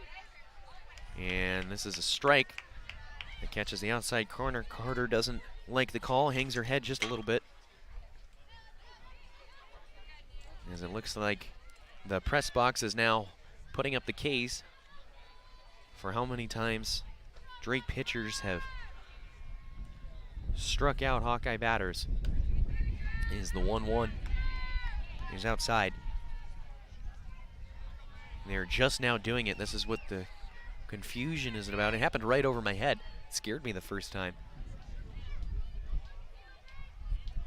They have a couple of Ks hanging down from a wire. The 2-1 is low outside for ball 3. The count moves 3-1. Carter, a walk here would help her reach base for the 3rd time today. The 3-1, she shows bunt, puts it down the third base line. She's hustling down the line, the throw is high, and Carter beats it out anyway. So that'll go down as a single for Nia Carter, who improves to 3 for 4 on the day. A bunt single Now batting for the Hawkeyes. with 2 away. Number 9, Tatiana Roman. And with Carter's speed, we know she's just 1 pitch away from being in scoring position. See if Coach Gillespie gives her the green light. Tatiana Roman now. Lines one down the left field line, but it's going to slice foul. So the count's 0-1. Carter was not going on the pitch. Roman 0 for 3 today. Has grounded out, flied out to center, and then had that weird exchange where she did get a hit. As Carter did go this time, but it's a foul ball, so it's 0-2. She had that weird exchange, you could say, in her second plate appearance, where she did get a base hit, but it was ruled she hit the ball out of the box. And the home plate umpire called her out and sent Nia Carter, who advanced to second on the hit, sent her back to first. Roman's behind 0-2, and here's a ground ball towards second base. It's gloved by the second baseman, and the throw over is in time. So Nia Carter gets a 2-out bunt single, but is stranded on first as the Hawkeyes fail to score. Still lead at 5-2 as we head to the bottom of the 6th inning. You're listening to Iowa Softball with Learfield. No errors and 1 runner left on base. After a cancer diagnosis, it's natural to want to start treatment right away. But first, get a second opinion from a team that specializes in your cancer. I'm Dr. George Weiner, Director of University of Iowa Holden Comprehensive Cancer Center. Before you start treatment, you deserve to be confident you have the right diagnosis and know every option available to you. So whether it's with us or somewhere else, get a second opinion. It can change your care and your life.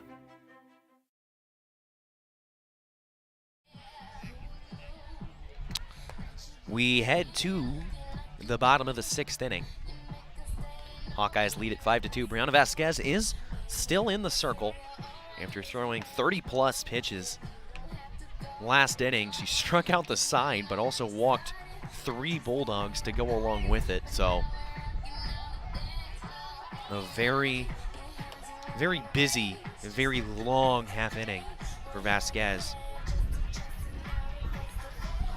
She's entering her 3rd inning of relief in what is only her 4th relief appearance of the season.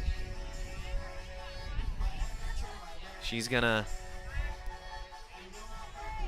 Paige Bedsworth, who entered the game as the pitcher.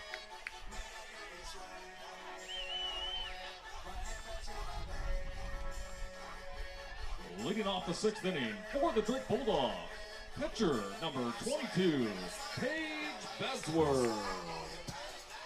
Bedsworth is 0 for her last 6 entering the week. A 174 batter on the season. Watches strike 1 on the outer half. Count is 0-1. Bedsworth, 5'4" sophomore from Fulton, Missouri, making her 24th appearance on the year. Only 9 starts, though.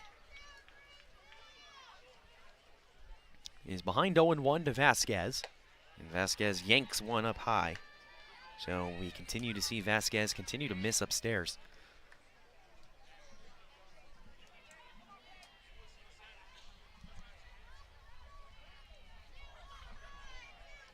So the count's 1-1.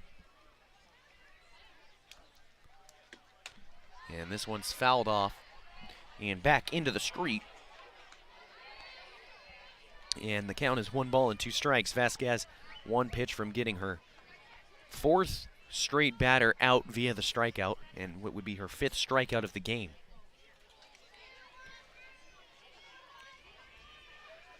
So the count's 1-2. The pitch from Vasquez is a fly ball that's going to stay on the infield. Diaz comes over from first, and she catches it right on the palm. And there's 1 away. So now, Carrie Koenig, third baseman, number 34, who's playing third today. 0 for 2, saw a lot of action early in the game, bunch of ground balls from Hawkeye batters hitting her direction. Things have quieted down now as the game's gone on. She is struck out looking and flied out to center field in her 2 plate appearances. Watches strike 1 on the screwball. Catch the inside part of the plate.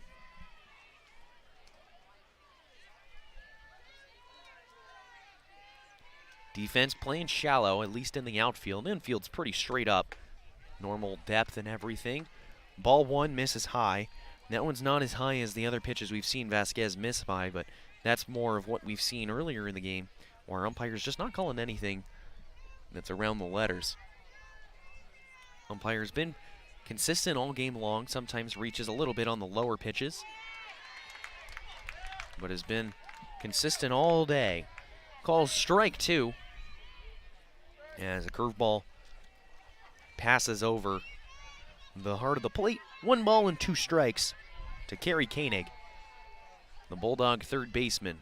The pitch is a curveball that curves outside, and Koenig's able to check her swing.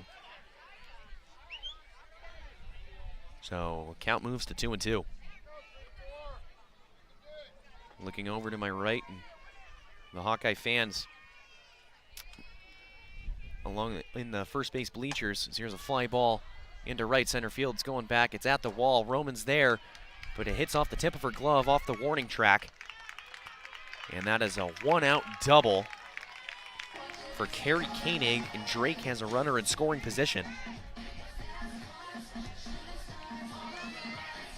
It's a tough play from Roman. The wind just seemed to carry that ball out towards the right center field wall.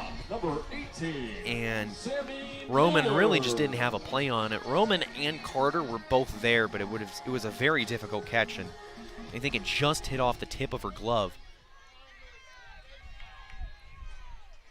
And it drops in safely for a double. So Sammy Miller, the Bulldog shortstop, watches ball 1 inside. Counts 1-0. So back to what I was saying, I'm looking over in the first base bleachers. That's where all the Hawkeye fans are. You see a bunch of them shielding the sun as it is just over the edge of the trees now. Right in the direct line of sight of all fans looking out in that direction. Miller swings and misses, and the count moves to 1-1. Vasquez has thrown 60 pitches now in relief after Jalen Adams went 3 innings complete, allowing 2. As there's a strike.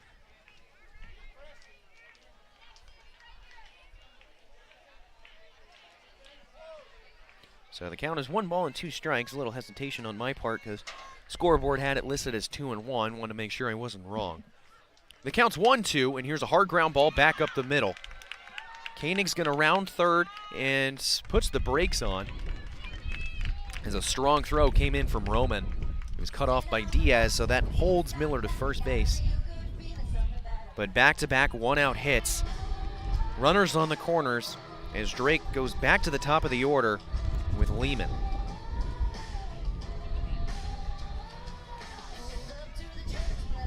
So 1 away. Runners on first and third as Hawkeyes are going to have a meeting on the mound. Players only. No coaches. But it's the Drake leadoff batter now. And Haley Lehman. Lehman 0 for 2. He struck out swinging, grounded into a fielder's choice, and walked. Lehman, good speed though, leads the team in stolen bases this season with 10 of them. Most steals by anyone on either team in today's game. So Hawkeyes are not likely to double up the speedy left fielder. And here's a poke down the left field line. Klosterman's going to come over, and it drops foul. It's actually probably a good thing Kloster didn't make that catch, because if she would have, Koenig would have easily been able to tag up and score. There's still a chance that Koenig's going to score nonetheless. I mean, that certainly would have solidified the run. So the count's 0-1. As Lehman takes strike 2, curveball over the heart of the plate, and the count's 0-2. We'll see if Vasquez goes to that fastball up and in the eyes.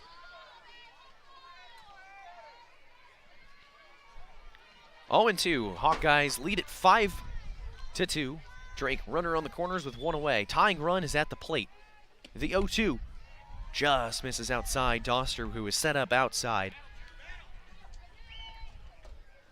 It was thrown right at her, but as she was set up outside, it was not over the plate. So the count's 1-2. Lehman, who represents the tying run. The 1-2 from Vasquez. Poke down the line again. Klosterman's going over. This one hits actually off the top of the fence in foul territory. Hits off the very top of the fence.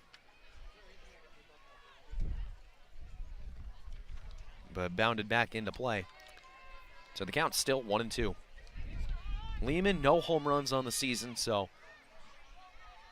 not a home run threat, but does have 3 triples on the season. Counts 1-2 from Vasquez. And this screwball is outside. Hawkeye faithful wanted that strike 3 call, but it was definitely outside as the catcher was set up. As Doster, the catcher, was set up on the corner. But the pitch was definitely outside. But the count's 2-2. With one away here. Vasquez's pitch. And it's an off speed that Lehman's just able to get enough of. And foul it down the line and stay alive. Another high pitch count inning for Vasquez. Is about to throw her 20th pitch of the frame.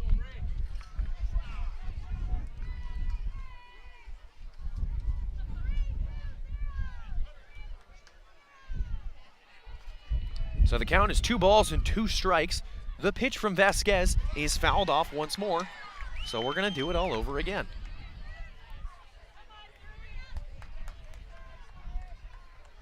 Lehman, the left-handed batter, starts her approach with her hands apart.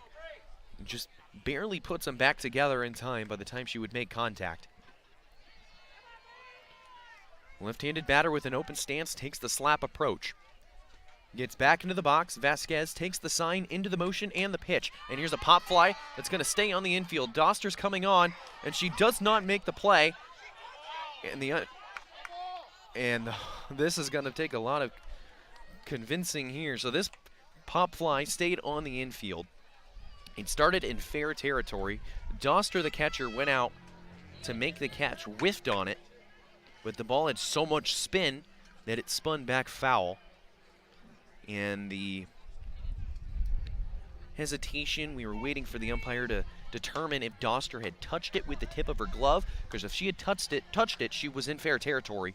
So it would have been called a fair ball, and Koenig over at third would have been able to advance and score safely. But the ump said Doster did not touch it. So it's called a foul ball. The 2-2 from Vasquez is up high. And Lehman doesn't offer, so the count is full. A walk would load the bases. Vasquez already thrown 3 walks today, all 3 last inning. And she was able to work around it with 3 strikeouts as well.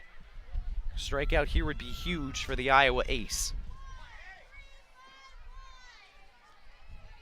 The count is full. Runners on the corners, 1 away. Vasquez's pitch is a pop fly again on the infield, but this one's to Tori Bennett at shortstop, who makes the catch. So a much-needed out, keeping Koenig at third base. As Lehman is not able to score the runner. Number 56. So 2 away now. Runners are still on the corners. Emily Voltman is up. Hawkeyes lead it by 3. Voltman represents the tying run at the plate.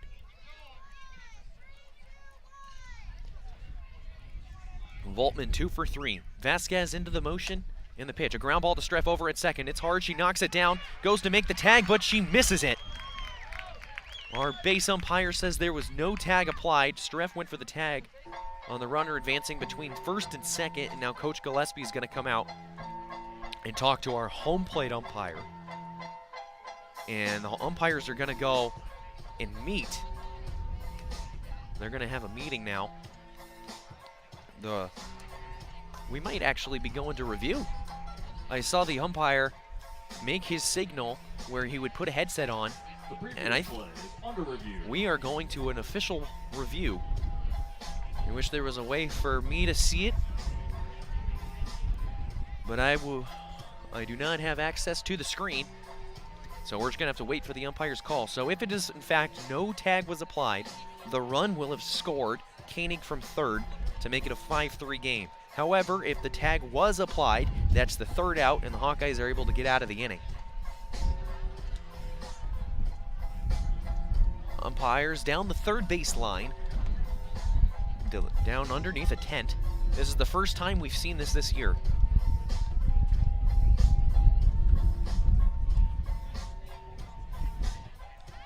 An overrule here would be huge for the Hawkeyes. Keeps it a 3-score lead as they get out of the inning.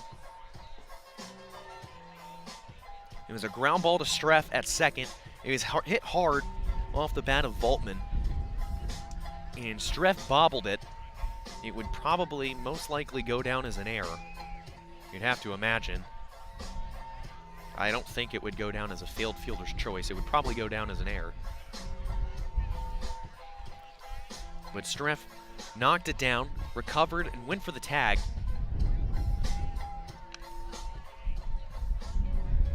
And our base umpire, our first base umpire, who was standing behind the play, who was out in shallow right field, it was his call to make, signaled safe that no tag was applied. But Coach Gillespie comes out and asks our home plate umpire to take a look at it, which is what we're doing right now. Umpires are still over there underneath that tent watching the replay. We're still waiting on word. The sun is pretty brutal right now, if I do say so, as we're just now getting a headset handed out to the umpires. So it looks like they're actually just now going to start looking at it.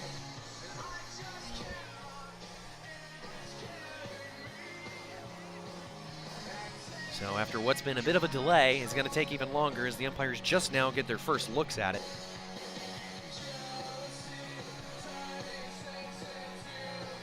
As the Drake press box is playing my favorite song, if you guys can hear it in the background, as we're still waiting on a call.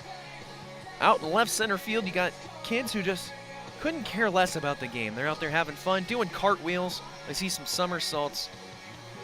You see one little boy continues to do a handstand. It's a beautiful day and what's been a beautiful week weather-wise here in the heart of Iowa. 82 degrees at the time of first pitch as we're still waiting on our signal.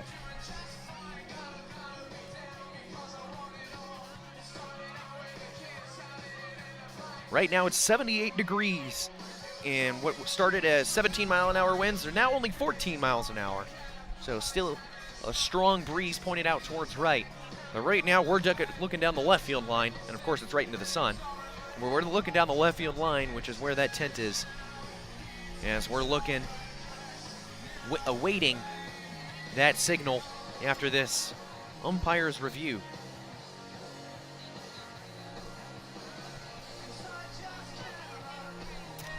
We're still waiting around here, and we talked about the weather, how it's been so beautiful, and it's going to continue to be like this week until, of course, the weekend. There's a chance of snow on Sunday in Des Moines, but the Hawkeyes are at home in Iowa City. Rain there isn't as likely, but it will more than likely get a thunderstorm on Saturday. As I see the umpires are standing up and exiting the tent as we will await the signal. And the tag was applied as the umpire calls the runner out. So Streff recovers from the bobble, applies the tag, and no run scores. So after review, the call on the field has been overturned. So Streff recovered from the bobble. And Drake strands runners on the corners after one out. So as we head to the top of the 7th inning, Hawkeyes lead at 5-2. We're going to see some changes on the scoreboard that still reads 5-3. Hawkeyes lead 5-2. You're listening to Iowa Softball on the Hawkeye Radio Network. At Oak Knoll, our mission is to provide exceptional retirement living and health services through life care. I'm Steve Rowe, Executive Director. We are a not-for-profit life plan community and have served Iowa City for more than 55 years. Our team helps residents create home by living our values of caring, respect, enthusiasm, awareness, teamwork, and encouragement. If you're looking at retirement options, visit our website at oakknoll.com. We want you to lead life your way. Go Hawks!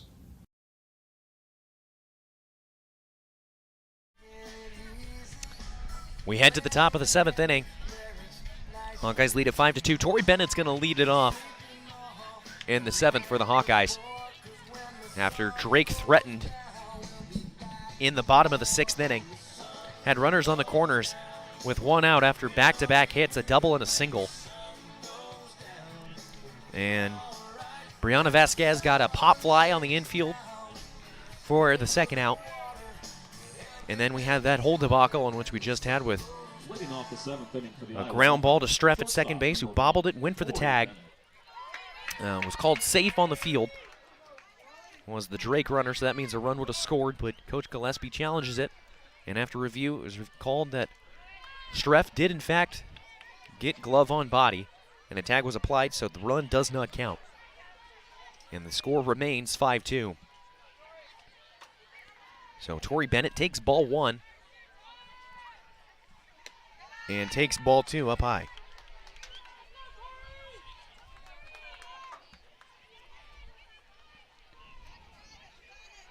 So the count's 2-0 here in the top of the 7th inning. Hawkeyes lead it after 6, and when Hawkeyes are leading after 6 innings, they are a perfect 16-0 on the season. And she fouls one off the netting, and the count's 2-1. 16-0 when leading going into the 7th. Looking to make it 17-0. Out hitting Drake 11-8 today. When they out hit teams, they are 22-2. As Bennett takes ball 3 low, and the count's 3-1. In what is the only game we're playing today. It's been a long one. We're already at the 2-hour mark, and the 7th inning has just started. The 3-1 is fouled off the netting. So the count's going to go full. There's Paige Bedsworth is still in there after coming in relief. And Emma Dighton has gone 2 1/3 in relief thus far as Bennett fouls one off again. So the count is still full to Bennett, who's leading off the 7th for the Hawkeyes.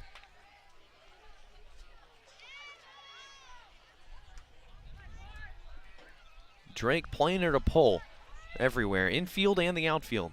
Everything shifted towards left. His ball 4 misses low. So Bennett draws a leadoff walk. Bennett's 14th walk of the season, 3rd most on the squad. So the leadoff runner's on. And Grace Baines will step up now for the Hawkeyes. Baines 0 for 3, a very rare 0 for 3. She's looking to extend her 9-game hitting streak. She watches strike 1 cross over the plate. Counts 0-1. Baines on a 9-game hitting streak has gone 10 of 30 over those 9 games. Had a really good Northwestern series where she went 3 for 8, had a pair of doubles, and walked 4 times. She got on in 7 of her 12 plate appearances a week and a half ago in that Northwestern series. Watches ball 1 low. Counts 1-1. She gets back into the box. The 1-1 is yanked upstairs from Bedsworth. The catcher, Rigby, had to jump up to make the catch, but she does. So the count is 2-1. Bennett stands on first with nobody away. Baines hits a line drive into left center field. There's that hit, and it's extended to 10. Bennett rounds second and heads towards third. Baines heads towards second, so that's a stand-up double for Grace Baines, and the Hawkeyes have runners on second and third with nobody out. Talked about how she wanted to continue that 9-game hitting streak. It has now been extended to 10. As she gets a stand-up double into left center. And Sammy Diaz now has the opportunity to extend this Hawkeye lead, who already lead at 5-2. But 2 more are in scoring position with nobody out. Diaz 2 for 3. And she hits a pop fly into shallow right field. Voltman's coming in, makes the catch. Bennett's not going to test the arm. It was a really nice throw from Voltman, who threw home anyway. He was a one-hop, and it definitely would have gotten Bennett hosed at home. Now batting for the Hawkeyes, designated player number 5. So Sammy Diaz fails to drive in the run. But the Hawkeyes have another opportunity. Sacrifice fly is still on the table. 1 away, runners on second and third. Denali Lecker watches an off-speed low. Lecker 1 for 3. Already has an RBI today in which she hit a line drive into left. And that run was the 1 run the Hawkeyes scored in the 5th, and it's the last one they've scored in this game. Here's a pop fly staying on the infield. Second baseman Beitzinger comes over and makes the catch just inside the circle. So runners on second and third with nobody out, but back-to-back pop-ups in the air. For the Hawkeyes, catcher number 2, Tristan Doster. And the runners haven't advanced at all, so now it's up to Tristan Doster, and this is very familiar to what happened in the Northwestern series in Game 3, in which the Hawkeyes had runners on second and third, nobody out. 2 chances at it on the sacrifice fly failed. Tristan Doster steps up, who's at the plate now, behind 0-1. Steps up and rips a single into left to save the day and walk it off for the Hawks. That win against Northwestern is the Wildcats' only loss in conference play. And strike 2 is called, and Doster doesn't like it. But the count is 0-2.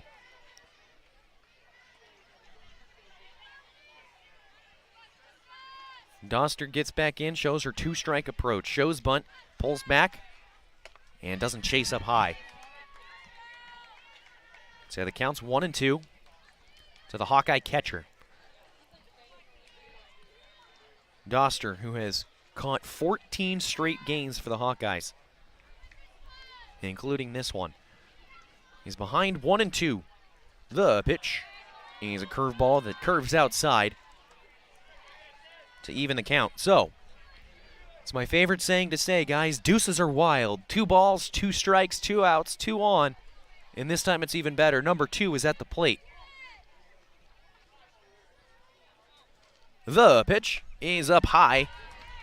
And Doster, who was behind 0-2, is able to force it full. A walk here would load the bases as Briley Klosterman awaits on deck.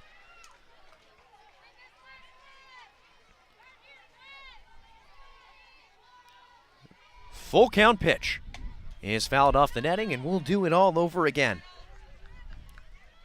Hawkeyes started the inning with runners on second and third. A walk from Bennett, a double from Grace Baines, but then Sammy Diaz flied out to shallow right, and Denali Lecker popped up on the infield.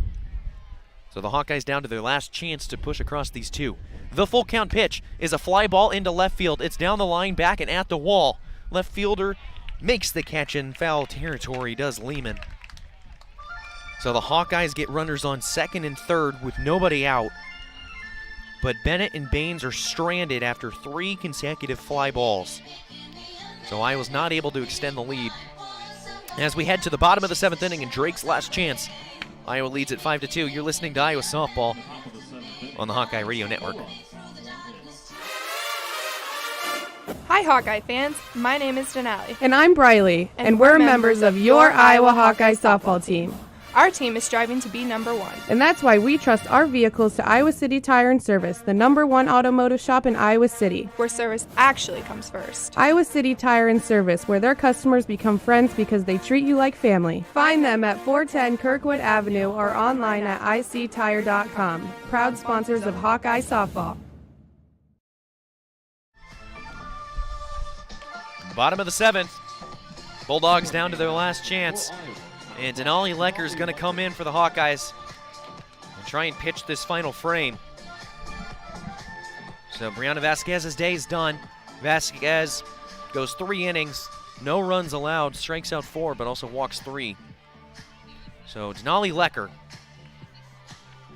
is given the ball from Coach Gillespie, and Lecker is essentially the closer for this Iowa team. 5 saves on the weekend, including 1 this past weekend against Michigan State. Has the best ERA on the team, 1.99 over 45 and 2/3 innings pitched. And that 1.99 ERA is the 6th best Leading off the 7th inning for the in the Big Ten. Bulldogs.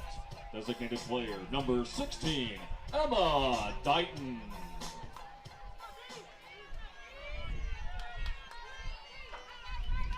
So leading things off is probably Drake's best offensive player, and Emma Dighton. She goes up and swings first pitch, but fouls it off. Strike 1. So we'll see how Lecker can bounce back mentally after had a chance with runners on second and third and 1 out a half inning ago, but popped up on the infield and failed to push the run across. The 0-1 to Dighton is cut on and missed. Curveball that curved out of the zone, and Dighton chased. And Lecker is quickly ahead 0-2 to what is Drake's best offensive player.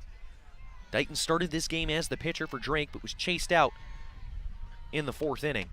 The 0-2 curveball curves outside. And the count is 1 ball and 2 strikes.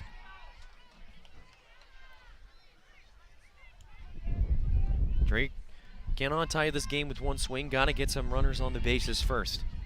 Dighton doesn't need to play the hero. Lecker into the delivery, and here's a ground ball along the left side. Gloved by Baines. Long throw over, and Diaz is able to keep her foot on the bag. Had to stretch out over towards her right side. But a couple nice plays on both sides of that. Nice play from Baines, nice catch from Diaz. And it just goes down as a 5-3 put out in the books. So 1 away is Aubrey Beitzinger is the new Drake batter. Beitzinger 1 for 3. Has struck out swinging twice and is also singled into left. She watches strike 1 curveball, a backdoor curveball. And the count's 0-1.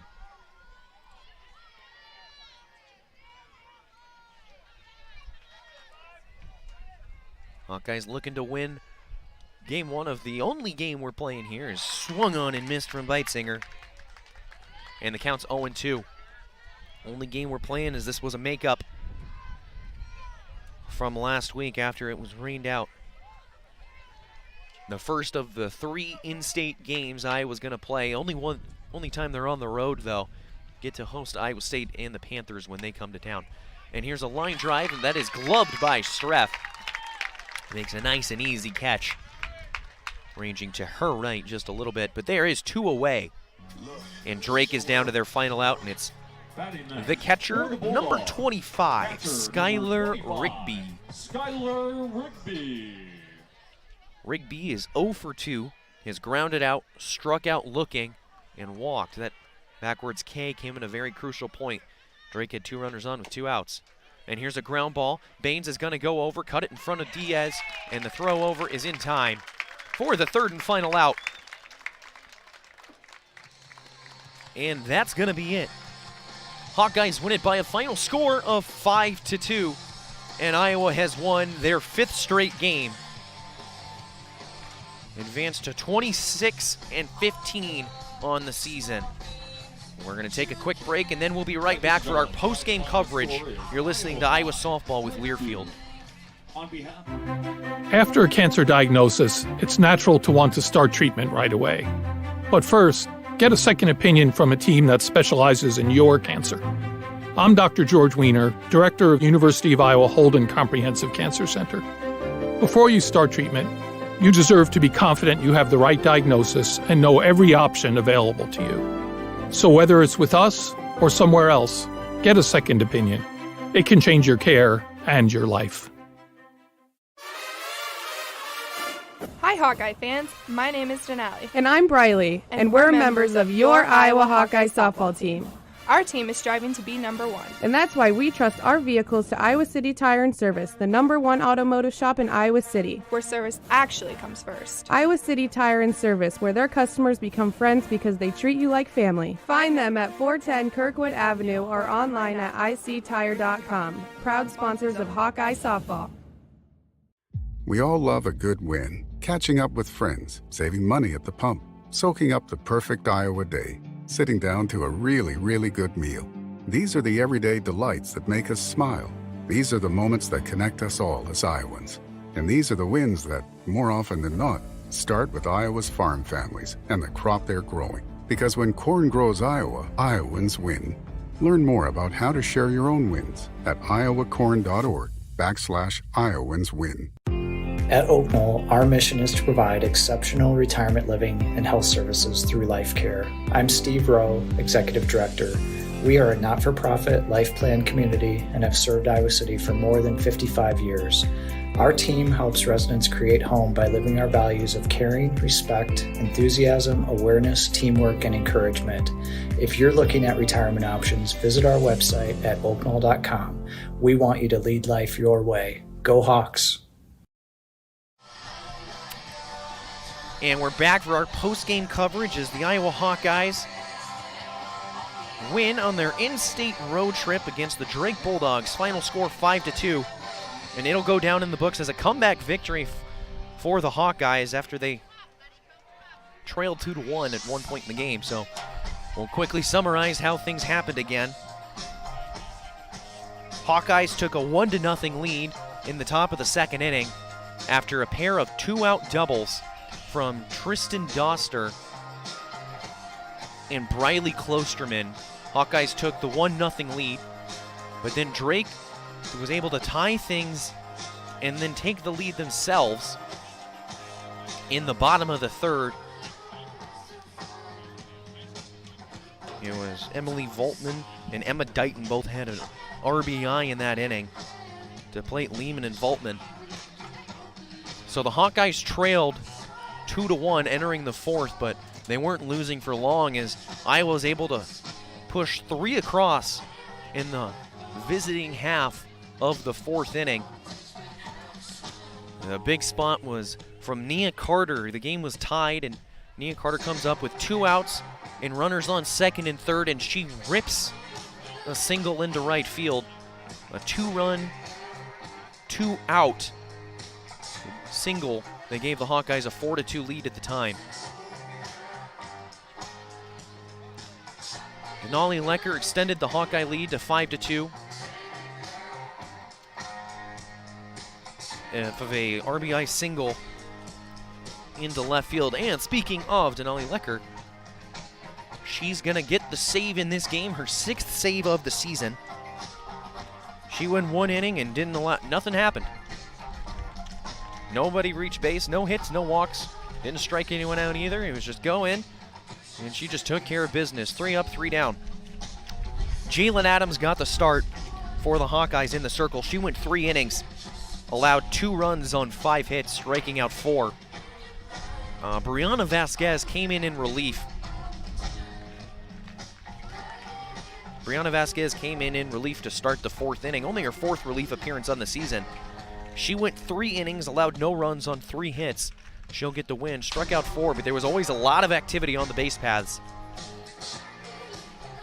as she struck out 4 but walked 3. All 3 walks came in 1 inning in which she walked the bases loaded. Offensively, the player you have to point out has to be Nia Carter. Again, she had that 2-run single. They gave the Hawkeyes a 4-2 lead, finished the day going 3 for 4 with 3 singles, and had those 2 RBIs, this coming off winning the Big Ten Player of the Week. So she stays hot. Hawkeyes are going to be back at home this weekend, a 3-game set with the Maryland Terrapins. I mean, hoping weather doesn't cause it to get pushed back, as there is storm forecasted over the weekend. But the Hawkeyes are at home against Maryland, their 3rd home series of the season. Iowa advances to 26-15 on the season. Will restart conference play, as I said, this weekend against Maryland. But as a final reminder, the final score in this one, Hawkeyes win it over the Drake Bulldogs 5-2. I thank you very much for listening to this rendition of Iowa softball. I'm Lucas Strain, and you've been listening to the Hawkeye Radio Network. Have a good night, everybody, and as always, go Hawks.